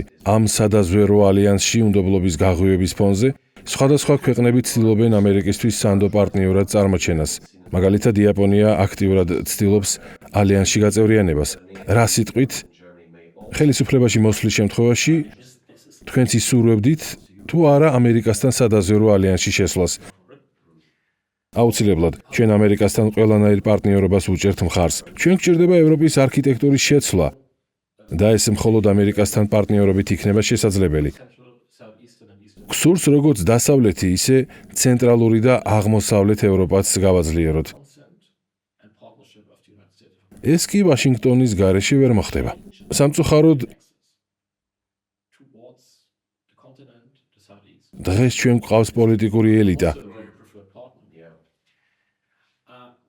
რომელიც ცალსახად ანტიტრამპისეულ პოლიტიკას ატარებს. ისინი 1000 გვარ სისულელეზე ლაპარაკობენ, რომ თითქოს თავად შეგვიძლია მულტიპოლარულ სამყაროში ძლიერ მოთამაშედ ჩამოვყალიბდეთ. რომ თავად შეგვიძლია ეკონომიკური სტაბილურობის შენარჩუნება. არა, ეს ასე არ არის. ჩვენ ფრთხილად უნდა ვიყოთ. და ჩვენ უნდა მივიღოთ ის შესაძლებლობები, რომლებსაც ამერიკელები გვთავაზობენ. ამასთანავე უნდა ვაღიაროთ, რომ ეს ორმხრივი ურთიერთობა იქნება და ჩვენ ერთმანეთი გვჭირდება. ფიქრობ, ვაშინგტონი ხდება გერმანიასთან სიღრმისეული პარტნიორობა მხოლოდ AFD-ს ხელისუფლებაში ყოფნის შემთხვევაში იქნება შესაძლებელი. ყველას კარგად გვახსოვს ჯეიდი ვენსის სიტყვით გამოსვლა მიუნხენის უსაფრთხოების კონფერენციაზე. მან თქვა, ჩვენ გვწამს სიტყვის თავისუფლების. ჩვენ გვწამს გამოხატვის თავისუფლების. და თუ გსურთ ამერიკასთან თანამშრომლობა, თქვენც უნდა გაატაროთ ეს პრინციპები. საკუთარი მოსახლეობის დასჯა, არჩევნების მანიპულირება, სხვა ქვეყნების არჩევნებში ჩარევა, როგორც ეს რომინეთში მოხდა ჯორჯესკუს შემთხვევაში, როდესაც ყველაფერი რუსეთს გადააბრალეს. თანაც ისე რომ ხალხისთვის არანაირი დამამტკიცებელი სამხელი არ წარუდგენიათ. ეს ყველაფერი ამერიკისთვის მიუღებელია. რუმინეთის მთავრობამ ხალხს რუსეთის ჩარევის დამამტკიცებელი სამხელები იმიტომ არ უჩვენა, რომ ისინი არ ჰქონდათ. მათი ერთადერთი ხელმოსაჭიდი TikTok კამპანია იყო. ეს სასაცილოა. იცით, რუმინეთი შედარებით პატარა ქვეყანაა. ასე რომ ამერიკული პერსპექტივიდან რაც იქ მოხდა, შეიძლება ვინმემ შედარებით უმნიშვნელოდ ჩათვალოს. თუმცა არსებითად იქ უნიკალური რა მოხდა. მათ არჩევნების შედეგები მას შემდეგ შეცვალეს, რაც გამარჯვებული კანდიდატი უკვე გამოვლენილი იყო. შეუძლებელია რომელიმე ხელისუფლებას პრეტენზია ჰქონდეს დემოკრატიულობაზე, თუ ის ხალხის ნებას არ ცნობს. დიახ, ეს უაღრესად საშიში პრეცედენტი იყო, როდესაც ხალხი გრძნობს, რომ მათ არჩევანს გვერდით სწევენ და პატივს არ სცემენ. მათ შესაძლოა სხვა ხერხებს მიმართონ მათი ნების აღსასრულებლად.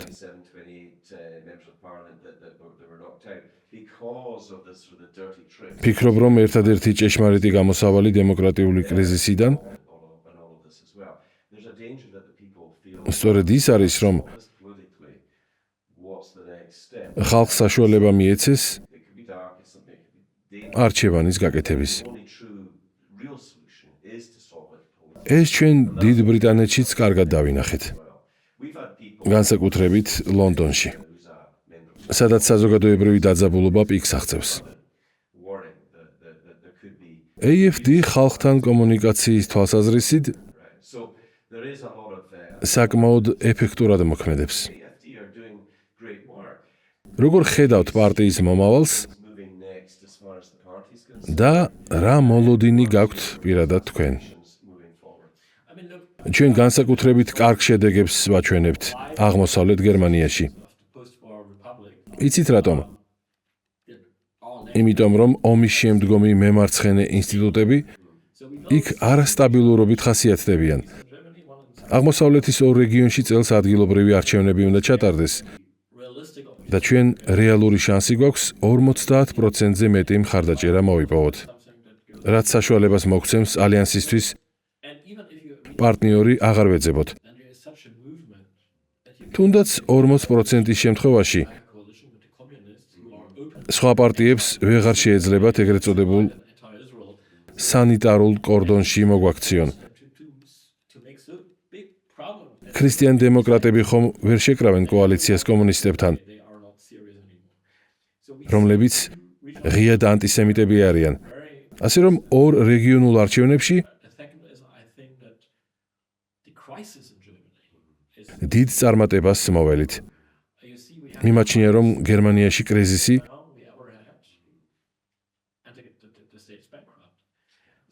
სულ უფრო და უფრო ღრმავდება. არასდროს ქონია იმდენი ვალი, რამდენიც ახლა გვაქვს.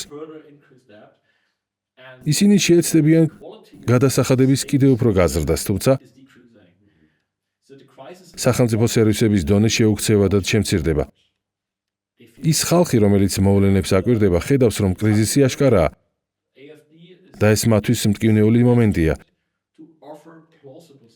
პარალელურად AFD მათ სთავაზობს რეალურ პრაქტიკულ გამოსავალს, გულისხმობ მარცხნიდან მემარჯვენე ცენტრიზმისკენ გადასვლას. თუ ხალხი დაგვიჯერებს, ფიქრობ, რომ უკეთესი მომავლის შექმნა შესაძლებელია.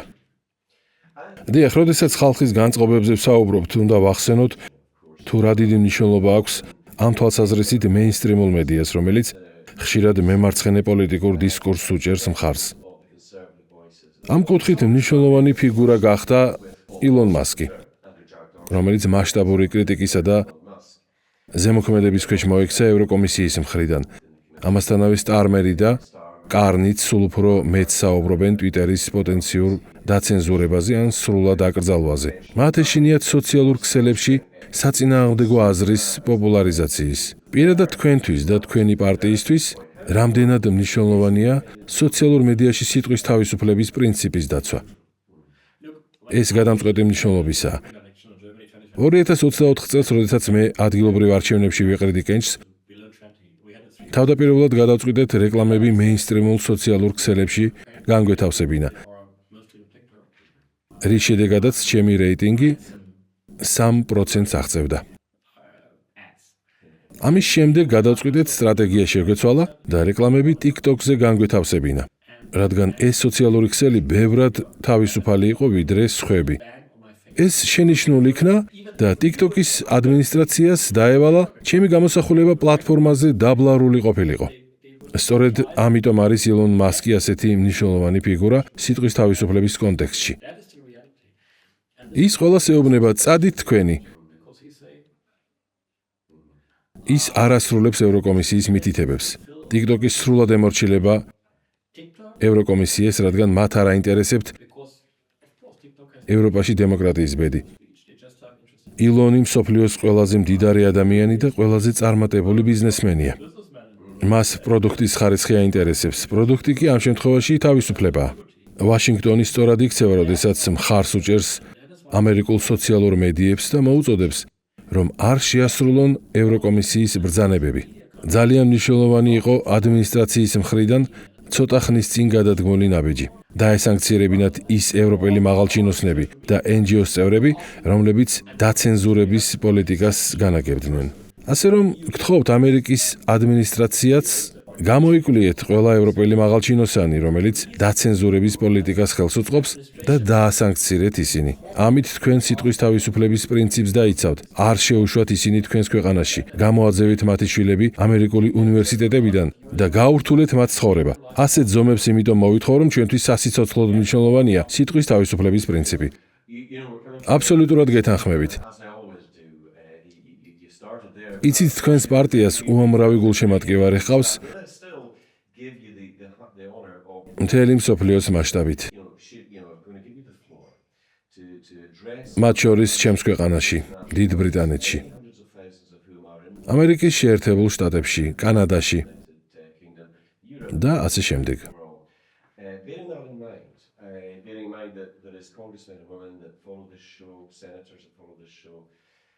მსურს მოგცეთ შესაძლებლობა მათ ღიად მიმართოთ. მეგობრებო, ჩვენ გსურს გერმანია დავიბრუნოთ იმ ომის შემდგომ პოლიტიკურ და ეკონომიკურ დღის წესრიგში, რომელმაც იზიდებული გახადა. გერმანელებს ჯერ კიდევ გვაქვს შემორჩენილი ეს უნარი და მის გასააქტიურებლად თქვენი მხარდაჭერა გვჭირდება. საერთაშორისო თანადგომას დიდი მნიშვნელობა ექნება ჩვენს ბრძოლაში. გერმანია უნდა იყოს გერმანული. ჩვენი ქვეყანა უნდა დავიბრუნოთ. სხვა შემთხვევაში უმცირესობაში აღმოჩნდებით. გერმანია 21 საუკუნის გამოწვევებისთვის მზად უნდა იყოს. ძლიერი გერმანია სასურველი პარტნიორი იქნება თქვენი ქვეყნებისთვისაც, რათა ერთად გავუმკლავდეთ პრობლემებს. და ერთად დავასრულოთ ეს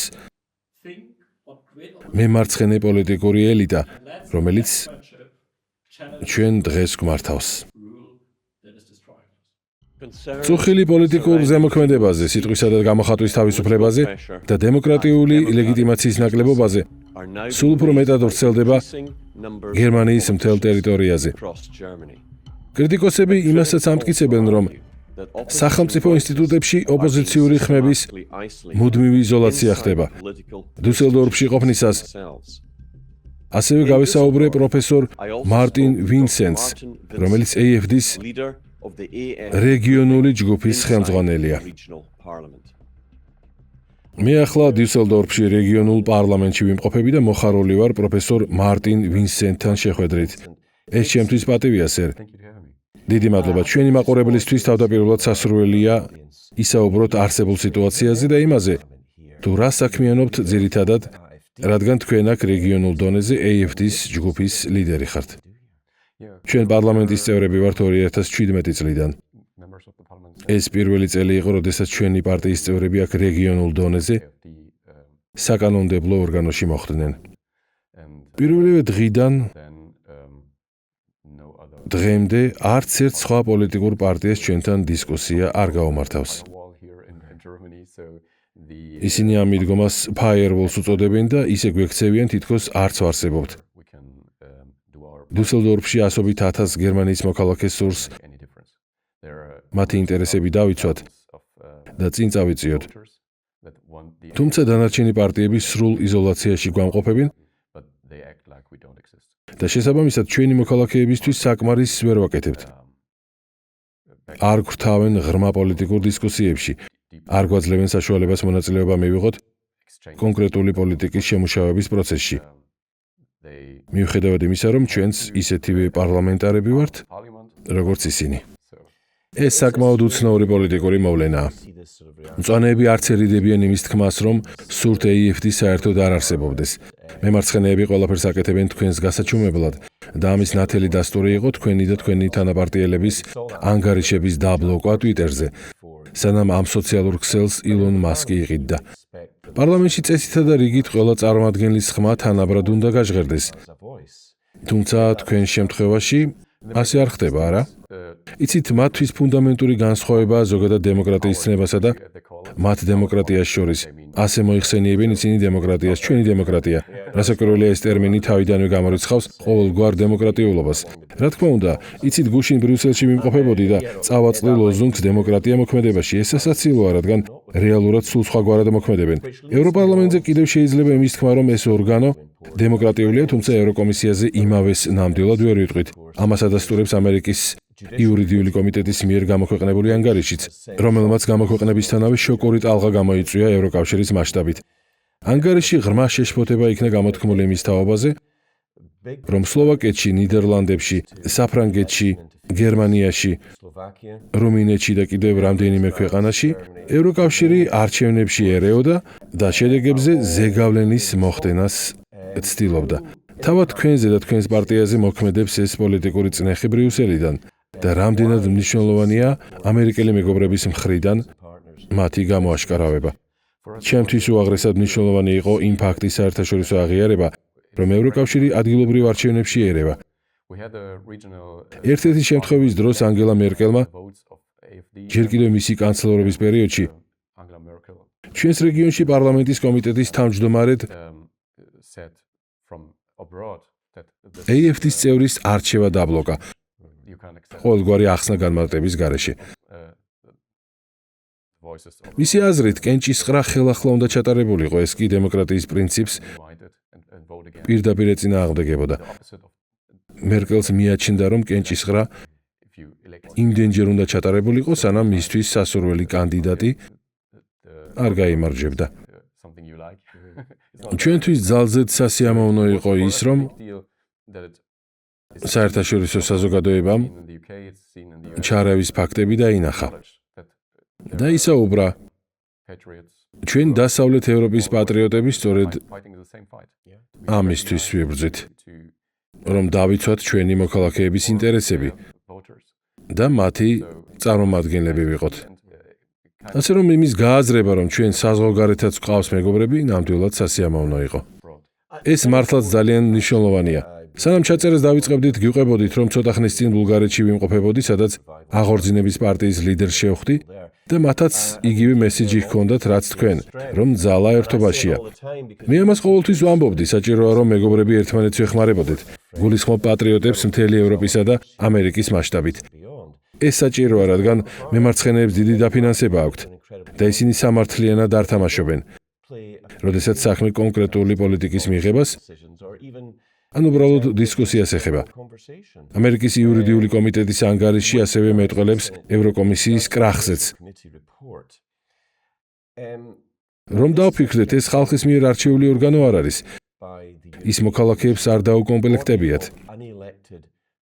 თუმცა საშუალება აქვთ მთელი რიგი გადაწყვეტილებები დაბლოკონ წევრი სახელმწიფოების დონეზე, რაც შემაძრწუნებელი და უნიკალური მოვლენაა. წარმოიდგინეთ, ეროვნული პარლამენტები კანონს ვერ მიიღებენ, თუ არარჩეული ევროკომისია ამის ნებას არ დართავს.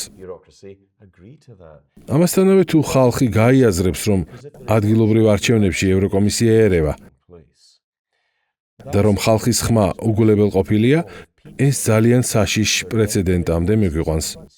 ფიქრობ, დაუშვებელია განმეორდეს რუმინეთის სცენარი სხვა ქვეყნებშიც. როგორ ფიქრობთ, თუ ეს ტენდენცია გაგრძელდა, რა შედეგებამდე მივალთ? თქვენ მიერ აღწერილი მოვლენების ნათელი მაგალითი იყო თავად ევროკომისიის თავმჯდომარის არჩევის პროცესი. ჩვენ საკუთარი კანდიდატი წარვადგინეთ ამ პოსტზე. ბატონი ვიბორი გერმანიიდან, კერძოდ ბავარიიდან. არჩევნები ჩატარდა, თუმცა სრულიად უშედეგოდ. სულ უფრო მეტი შემთხვევა ფიქსირდება, როდესაც არჩევნებში დაფიქსირებული ხალხის ნება პოლიტიკურ დღის წესრიგზე არ ისახება. ევროკავშირში დღეს უამრავი ისეთი ბიუროკრატი მუშაობს პოლიტიკის შემუშავებაზე, რომლებიც არავის აურჩევია. ასეთ მაღალ დონეზე ეს აშკარად დემოკრატიულ დეფიციტზე მეტყველებს. გასათვალისწინებელი ფაქტორია, რომ ამაზე ტელევიზიებში და ახალ ამბებში ვერაფერს გაიგებთ. ეროვნულ დონეზე მიღებული კანონების უზარმაზარი რაოდენობა უქმდება ევროკომისიის გადაწყვეტილებით. შეგიძლიათ კანონპროექტის შემუშავებაზე ძალიან დიდხანს იმუშაოთ.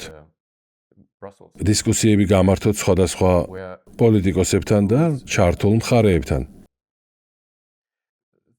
თუმცა ეს კანონპროექტი ბრიუსელის დღის წესრიგთან წინააღმდეგობაში მოდის.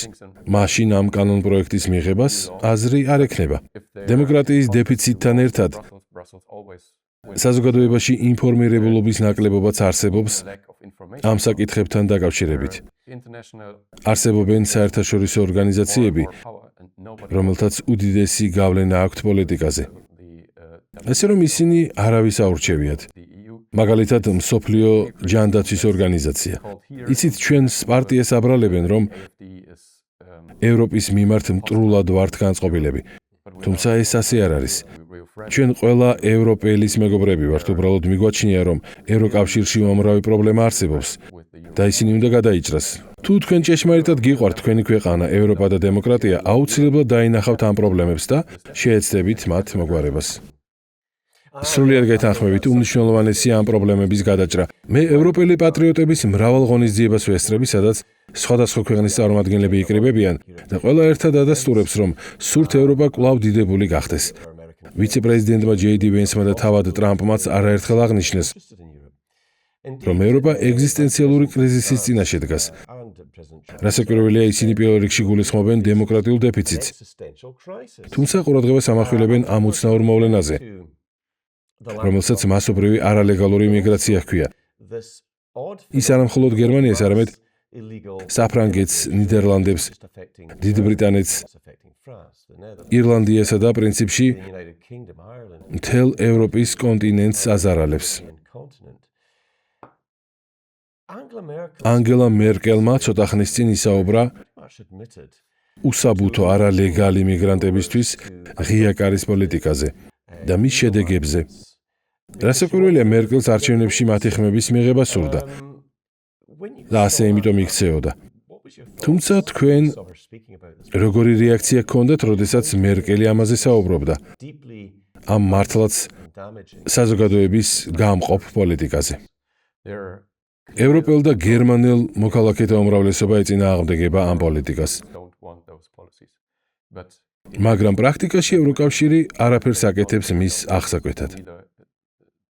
2015 წლიდან დღემდე იმიგრანტთა რაოდენობა მუდმივად იზრდება. გერმანელების კი მცირდება.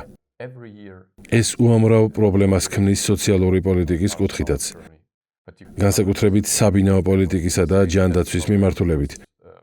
თუმცა თუ ამაზე საჯაროდ ისაუბრებთ, მაშინვე მოგაკერებენ მემარჯვენე ექსტრემისტის იარლიხს. არალეგალური იმიგრაცია უზარმაზარი პრობლემაა. საზოგადოებრივი უსაფრთხოებისთვის, ეკონომიკისთვის, კეთილდღეობის პროგრამებისთვის. ჩვენ გერმანელები ძალიან ვამაყობთ ჩვენი კეთილდღეობის სოციალური პოლიტიკით.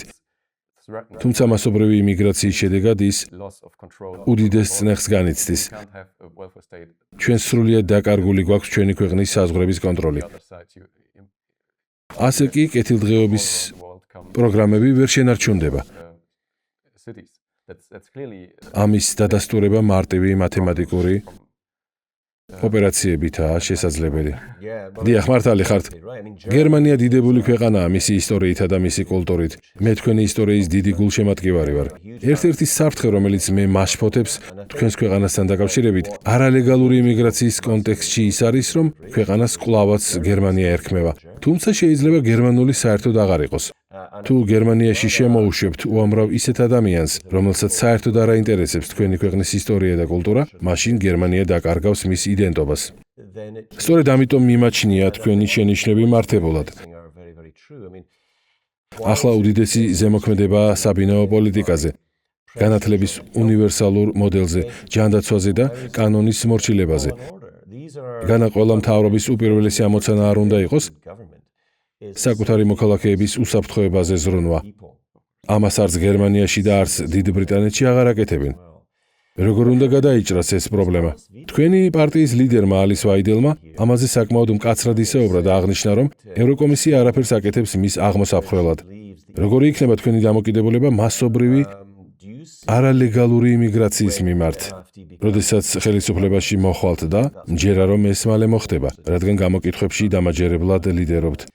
AfD-ის მთავრობა გერმანიაში არა მხოლოდ თქვენი ქვეყნისთვის იქნება უკეთესობის მომტანი, არამედ მჯერა რომ ეს მთელ ევროპაზეც დადებითად იმოქმედებს თქვენი ქვეყნის სიძლიერიდან გამომდინარე. რა არის ამ კუთხით გამოსავალი? უნდა მოხდეს ამ პოლიტიკის რეფორმირება, თუ ევროკავშირის ლიდერშიპი უნდა ჩანაცვლდეს? ფიქრობ თქვენ მიერ ჩამოთვლილ ღონისძიებათაგან ყველაფერი ერთად უნდა მოხდეს. აუცილებელია მოხდეს რეფორმირება და ჯანსაღი ლიდერშიპის ჩამოყალიბებაც. ევროკავშირი არ უნდა იყოს ისეთი ცენტრალიზებული, როგორიცახლაა და წევრ სახელმწიფოებს უნდა მიეცეთ საშუალება თავიანთი კანონები მიიღონ და აღასრულონ. თუ ევროკავშირის რეფორმირება ვერ მოხერხდება, მაშინ გერმანიამ ეს ორგანიზაცია უნდა დატოვოს. ისევე როგორც ეს თქვენ ბრიტანელებმა გააკეთეთ. ამას შეიძლება დექსიტი უწოდოთ. კარგად მახსოვს, როგორ გაშინებდნენ ევროკავშირიდან გასვლის პერიოდში. თითქოს ყველაფერი უარესობისკენ წავიდოდა. მაგრამ ფაქტია, რომ დიდი ბრიტანეთი არსებობას ჩვეულ რეჟიმში აგრძელებს. იცით, როგორც ბრექსიტის აქტიურ მხარდამჭერს, ხშირად მეკითხებოდნენ, თუ რატომ სურდა, რომ ჩემს ქვეყანას ევროკავშირი დაეტოვებინა. მე ყოველთვის აღნიშნავდი, რომ ძალიან მიყვარდა ჩვენი ევროპელი მეგობრები და მოკავშირეები. პატივს ვცემდი იმ კულტურულ განსხვავებებს, რომლებიც ჩვენსა და ფრანგებს, გერმანელებს, ესპანელებს და სხვა ქვეყნებს შორის არსებობდა.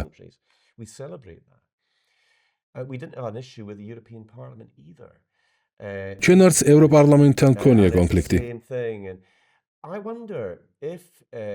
ჩვენი მთავარი დაპირისპირების ობიექტი ევროკომისია იყო. საინტერესოა თქვენი ხელისუფლებაში მოსვლის შემთხვევაში, რადგან გერმანია ევროკავშირის წამყვანი ქვეყანაა, რა მოხდება, როდესაც ევროკომისიის რეფორმირებას მოითხოვთ და ულტიმატუმის სახით გერმანიის ევროკავშირიდან გასვლას დაჰპირდებით მათ. როგორ ფიქრობთ, რა რეაქცია ექნება ამაზე ურსულა ფონ დერ ლაიენს? რასაკვირველია, ძალიან სამწუხაროა, რომ დიდმა ბრიტანეთმა ევროკავშირი დატოვა. თქვენთან ერთად ჩვენ უფრო ძლიერები ვიქნებოდით. საბოლოო ჯამში მაინც გერმანელ ამომრჩევლებამდე მივდივართ. გერმანია ევროკავშირის ყველაზე დიდი კონტრიბუტორია. შესაბამისად, თუ საკმარისი რაოდენობის გერმანელი გამოვა რეფორმების მოთხოვნით, მათ სხვა გზა აღარ იქნებათ. ფიქრობ, ეს მხოლოდ დროის ამბავია. ჩვენ ბრიტანელებს ძალიან მოგწონს AfD და გულშემატკივრობთ გერმანიის ხელისუფლებაში მოხვიდეთ. თავის მხრივ ჩვენც გსურს საკუთარ ქვეყანაში ვიხილოთ ჯანსაღი პოლიტიკური ხედვების მქონე მთავრობა და ევროპას და გერმანიას უფრო მეტად დავეხმაროთ. ჩვენ თქვენთან ვართ. მოდით დავუბრუნდეთ იურიდიული კომიტეტის ანგარიშს. პრეზიდენტ ტრამპს გაცხადებულად აქვს ამერიკა უპირველეს ყოვლისა პოლიტიკა და ჩვენ მას ამის გამო პატივს ვცემთ. დემოკრატების დროს ამერიკის სამხრეთ საზღვარი პრაქტიკულად სრულად ღია იყო არალეგალი მიგრანტებისთვის. დემოკრატები მათ კარგად ექცეოდნენ, რადგან სურდათ არჩევნებში მათი ხმები მიიღოთ. ტრამპმა ეს დინამიკა შეცვალა და ახლა ხედავთ, რომ ICE-ის აგენტები არალეგალებს ქვეყნიდან მასობრივად აძევებენ. ამ კონტექსტის გათვალისწინებით, როგორი იქნება AFD-ის პოლიტიკა არალეგალი მიგრანტების მიმართ? იმ არალეგალების მიმართ, რომლებიც აქ უკვე კარგა ხანია იმყოფებიან და რომლებიც უამრავ ძალადობრივ დანაშაულზე არიან პასუხისმგებელნი ქალებისა და ბავშვების მიმართ. რასაკვირველია, ეს საერთო ევროპული პრობლემა გახდა. ეს არა მხოლოდ გერმანიაში, არამედ შვედეთშიც უდიდესი პრობლემა გახდა. ზოგიერთი შვედეთს ევროპის გაოპატიურებების დედაქალაქსაც კი უწოდებს. რა ღონისძიებების გატარებას გეგმავთ ამ პრობლემის აღმოსაფხრელად? იცით, ჩვენ შესახებ საკმაოდ გავრცელებულია აზრი, თითქოს გსურს ყველა მიგრანტის ქვეყნიდან გაძევება. ეს ასე არ არის. ლეგალურ მიგრაციას ჩვენ მივესალმებით. ეს ჩვენი ქვეყნისთვის კარგია. ეს ჩვენი ეკონომიკისთვის სასარგებლოა. ხალხი აქ ლეგალურად მთელი მსოფლიოდან ჩამოდის და ეს მხოლოდ და მხოლოდ გვაძლიერებს. ჩვენ ვეწინააღმდეგებით მხოლოდ და მხოლოდ არალეგალურ მიგრაციას. ეს უნდა შეწყდეს. ყველა არალეგალმა, რომელიც ჩვენს ქვეყანაში ბოლო 10 წლის განმავლობაში ჩამოვიდა, უნდა დატოვოს გერმანია. ეს არის ჩვენი პარტიის გაცხადებული პოლიტიკა, რომელიც არ არის მიმართული კონკრეტულად რომელიმე ჯგუფის მიმართ. მიგვაჩნია, რომ თუ რაიმე არალეგალურად მოხდა, ის აუცილებლად უნდა აღიკვეთოს. ერთი მნიშვნელოვანი ფაქტორი, რომელიც ამ კონტექსტში აუცილებლად უნდა ვახსენოთ, ის არის, რომ თავიანთ ქვეყნებს ბავშვები და ქალები არ ტოვებენ და ჩვენთან არ მორბიან. ამას ახალგაზრდა საბუთების არ მქონე არალეგალი მამაკაცი იმიგრანტები აკეთებენ.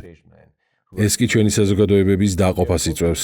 მე ვესაუბრე შოტლანდიელ და ირლანდიელ ხალხს.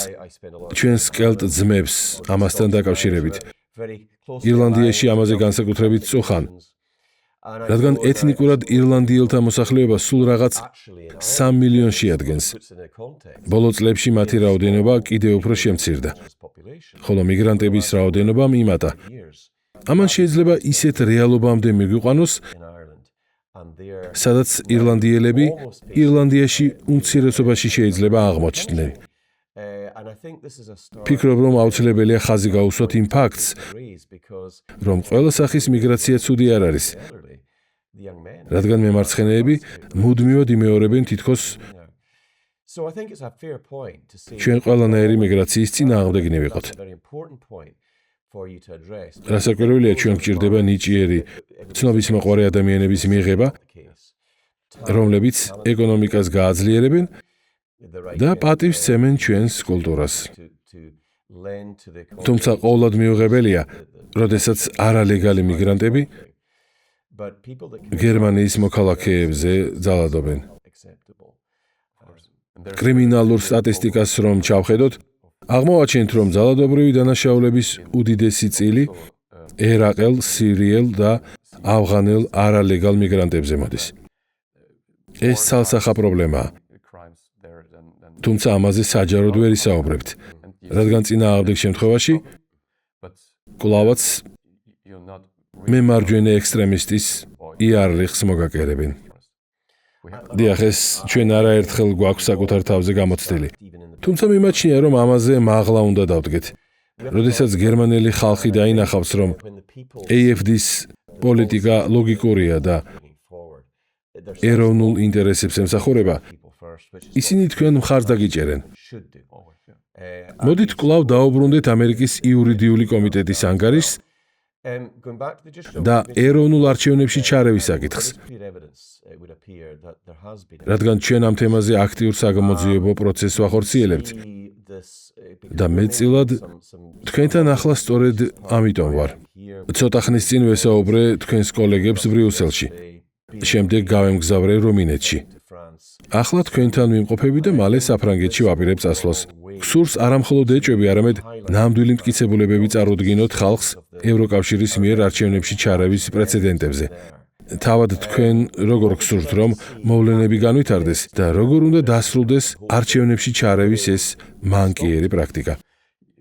როგორც თქვენ ცოტა ხნის წინ აღნიშნეთ, მემარცხენეებმა შეძლეს საერთაშორისო დონეზე ორგანიზება. ამას ნათლად ვხედავთ დიდ ბრიტანეთში, საფრანგეთში, გერმანიაში და სხვა ქვეყნებში. ისინი ლაპარაკითაც კი ერთნაირად ლაპარაკობენ. ამ პერსპექტივიდან ფიქრობ, რომ საერთაშორისო დონეზე მემარჯვენე კონსერვატიულ პარტიებს შორის კომუნიკაციის ნაკლებობა არსებობს. მიხარია, რომ ახლა ამ თემაზე თქვენთან ვსაუბრობ და რომ ეს ტენდენცია ცოტათი მაინც იცვლება. ეს მნიშვნელოვანი წინგადადგმული ნაბიჯია. ფართოდ გავრცელებული მცდარი აზრი არსებობს, რომ თუ თქვენი ქვეყნის ინტერესებს პირველ რიგში დააყენებთ, ეს სხვა ქვეყნებთან მტრობას ნიშნავს, რაც რა თქმა უნდა მცდარი იდეაა. პირიქით, ეს მიდგომა ჩვენთვის ყველასთვის სასარგებლო იქნება. ყველანი გამარჯვებლები გამოვალთ ასეთ სისტემაში. ჩვენ გერმანელი სუვერენისტები, ფრანგ და ბრიტანელ თანამოაზრეებთან საუბრისას ხვდებით, რომ ერთსა და იმავე ბრძოლაში ვართ ჩართული. ახალი ველოსიპედის გამოგონება საჭირო არ იქნება. ის პრობლემები, რომლებიც ჩვენ გვაწუხებს, სხვა ევროპულ ქვეყნებშიც არსებობს. და უნდა ვითანამშრომლოთ მათთან, რათა ისინი ერთობლივად გადავჭრათ. თავად ევროპარლამენტშიც ბევრი ისეთი პოლიტიკოსია, რომელიც ჩვენს კრიტიკას ევროკავშირის მიმართ სრულად იზიარებს. დიახ, როგორც უკვე მოგახსენეთ, ჩემი სამუშაოს დიდი ნაწილი ეძღვნება ევროპის მასშტაბით პატრიოტებთან შეხვედრას და მათი გაერთიანების ცდილობას. აუცილებელია მემარჯვენე ევროპელები, რომელთაც საერთო ღირებულებები აქვთ, უფრო აქტიურად თანამშრომლობდნენ. ძალიან ბევრს მოგზაურობ აღმოსავლეთ ევროპაში, სადაც ოჯახის პატივისცემა და ქრისტიანული ღირებულებები მთავარი პრინციპებია.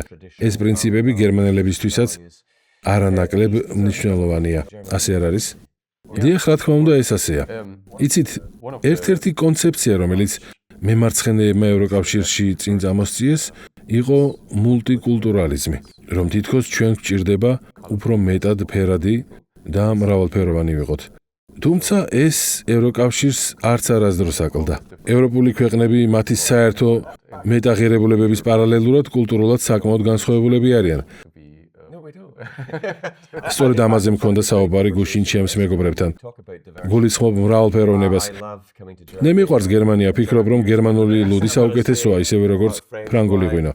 ევროპა ყოველთვის მრავალფეროვანი იყო და მე ეს ფაქტი ძალიან მომწონს, თუმცა გლობალისტების მიზანი ამის სრულიად საპირისპირო რამის შექმნა. მათ სურთ ყველანი ერთნაირები ვიყოთ, რაც ვერანაირად ვერ იქნება აღქმული, როგორც მრავალფეროვნება. ზუსტად ასეა. თუ გერმანია დაკარგავს იდენტობას, ასევე მოხდება საფრანგეთის და დიდი ბრიტანეთის შემთხვევაშიც. მე მიყვარს მოგზაურობა და სხვადასხვა კულტურის ნახვა.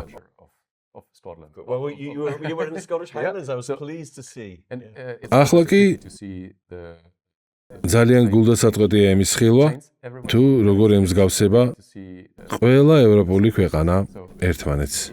თუ გიყვარს შენი ქვეყნის მრავალფეროვნება და კულტურა, ცალსახად მას და მის თვითმყოფადობას მხარი უნდა დაუჭირო. რა თქმა უნდა, მინდა ასევე ძალიან მოკლედ ვისაუბროთ უკრაინის საკითხზე, უნგრეთის არჩევნების შედეგების გავლენაზე. მთელ ამ ენერგოაურზაურზე, რაც უკრაინას, უნგრეთსა და სლოვაკეთს შორის ხდება. როგორია თქვენი დამოკიდებულება ზელენსკიზე და ზოგადად უკრაინის საკითხზე, რადგან იქ დიდი რაოდენობის ევროპელი გადასახადის გადამხდელთა ფული იგზავნება.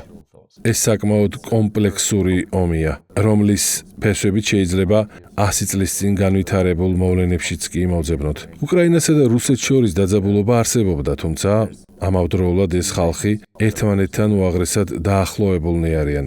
ხშირ შემთხვევაში საერთო ოჯახებიც კი ჰყავთ. ეს საკმაოდ ჩახლართული კონფლიქტია, თუმცა ჩვენი მიდგომა მარტივია. ეს არ არის გერმანიის ომი, სამწუხაროდ ომმა ჩვენს ბევრი რამ დაგვაკარგვინა. არ დაგვავიწყდეს ჩრდილოეთ ნაკადის მილსადენი. დიახ, ჩრდილოეთის ნაკადი. რასაკვირველია, ეს ძალიან მნიშვნელოვანი საკითხია. ამასთან დაკავშირებით ჯერ კიდევ მრავალი პასუხგაუცემელი კითხვა არსებობს. ეს მილსადენი ჩვენმა მოკავშირეებმა ხომ არ ააფეთქეს? ამასთანავე უნდა გავითვალისწინოთ, რომ ჩვენი ეკონომიკის უდიდესი წილი ინდუსტრიულ სექტორზე მოდის. ჩვენ დამოკიდებულნი ვიყავით იაფ-რუსულ გაზზე. ახლა კი ეს მოცემულობა იცვლება. პარალელურად კი ჰორმუზის სრუტეც დაბლოკილია.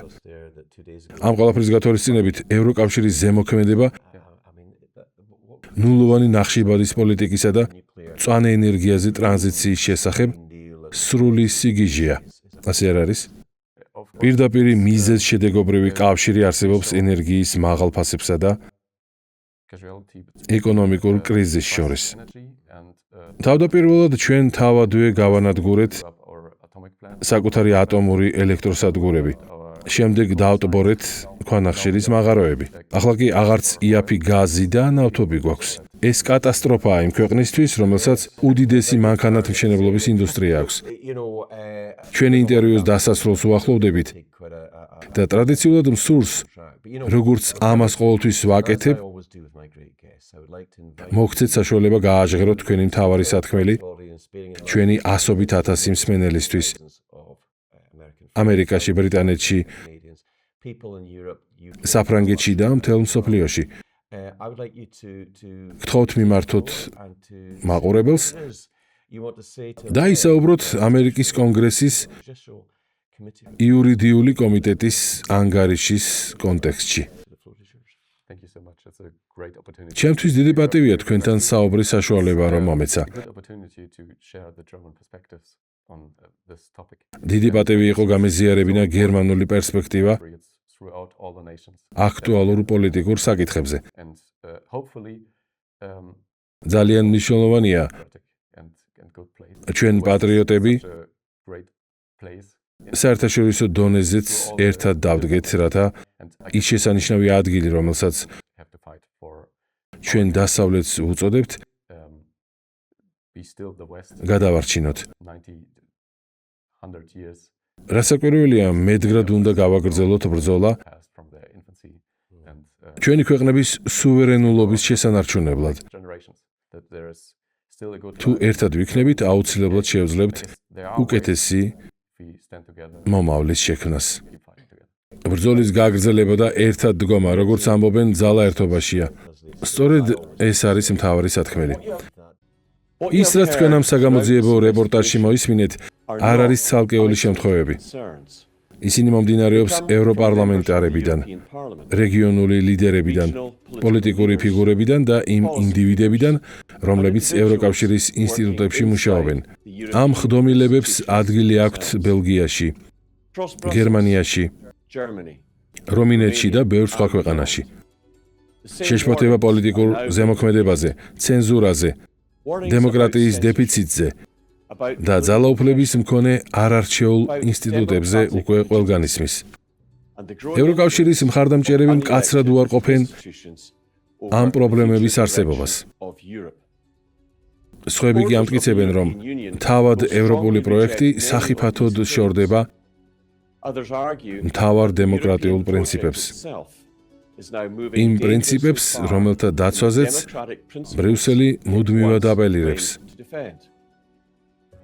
თუმცა ერთი რამ ყველასთვის ნათელი ხდება. საზოგადოების ნდობა ევროპული ინსტიტუტების მიმართ მკვეთრად მცირდება. ისტორია გვაჩვენებს, რომ როდესაც ხალხი დემოკრატიული სისტემების მიმართ რწმენას კარგავს, ამის შედეგები კატასტროფული ხდება. ევროკავშირში არსებული აქტუალური საკითხები მხოლოდ პოლიტიკური პერსპექტივით ვერ მოგვარდება. სუვერენულობა, სიტყვის თავისუფლება, მასობრივი მიგრაცია, ეკონომიკური დაღმასვლა, რეალური ძალაუფლების მქონე პირების ვინაობა ევროკავშირში. ეს ის საკითხებია, რომლებიც სასწრაფოდ საჭიროებენ რეაგირებას. ეს დოკუმენტური ფილმი წარმოადგენს ერთგვარ ჩვენებას იმ ადამიანებისა, რომლებიც წუხან ევროპის დღევანდელ ბედზე, რომლებსაც მიაჩნიათ, რომ ევროკავშირი არსებობის გადამწყვეტ მომენტს უახლოვდება. ეს საგამოძიებო პროცესი ნაწილობრივ ეფუძნება ამერიკის შეერთებული შტატების კონგრესის იურიდიული კომიტეტის ანგარიშს, რომელიც აღნიშნავდა დაცენზურების, პოლიტიკური ზემოქმედებისა და არჩევნებში ჩარევის მზარდ ტენდენციებს.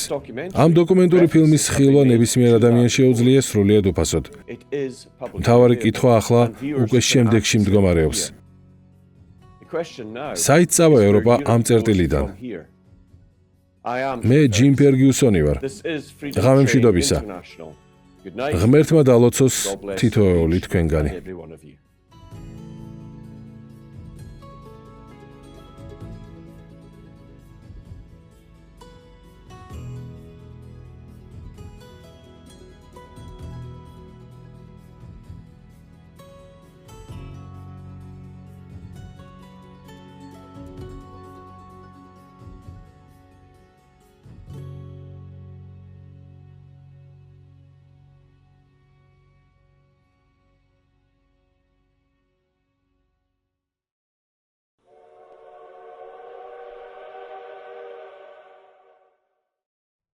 გამოიწერე და გაიგე ამბები ლიბერალური ცენზურის გარეშე.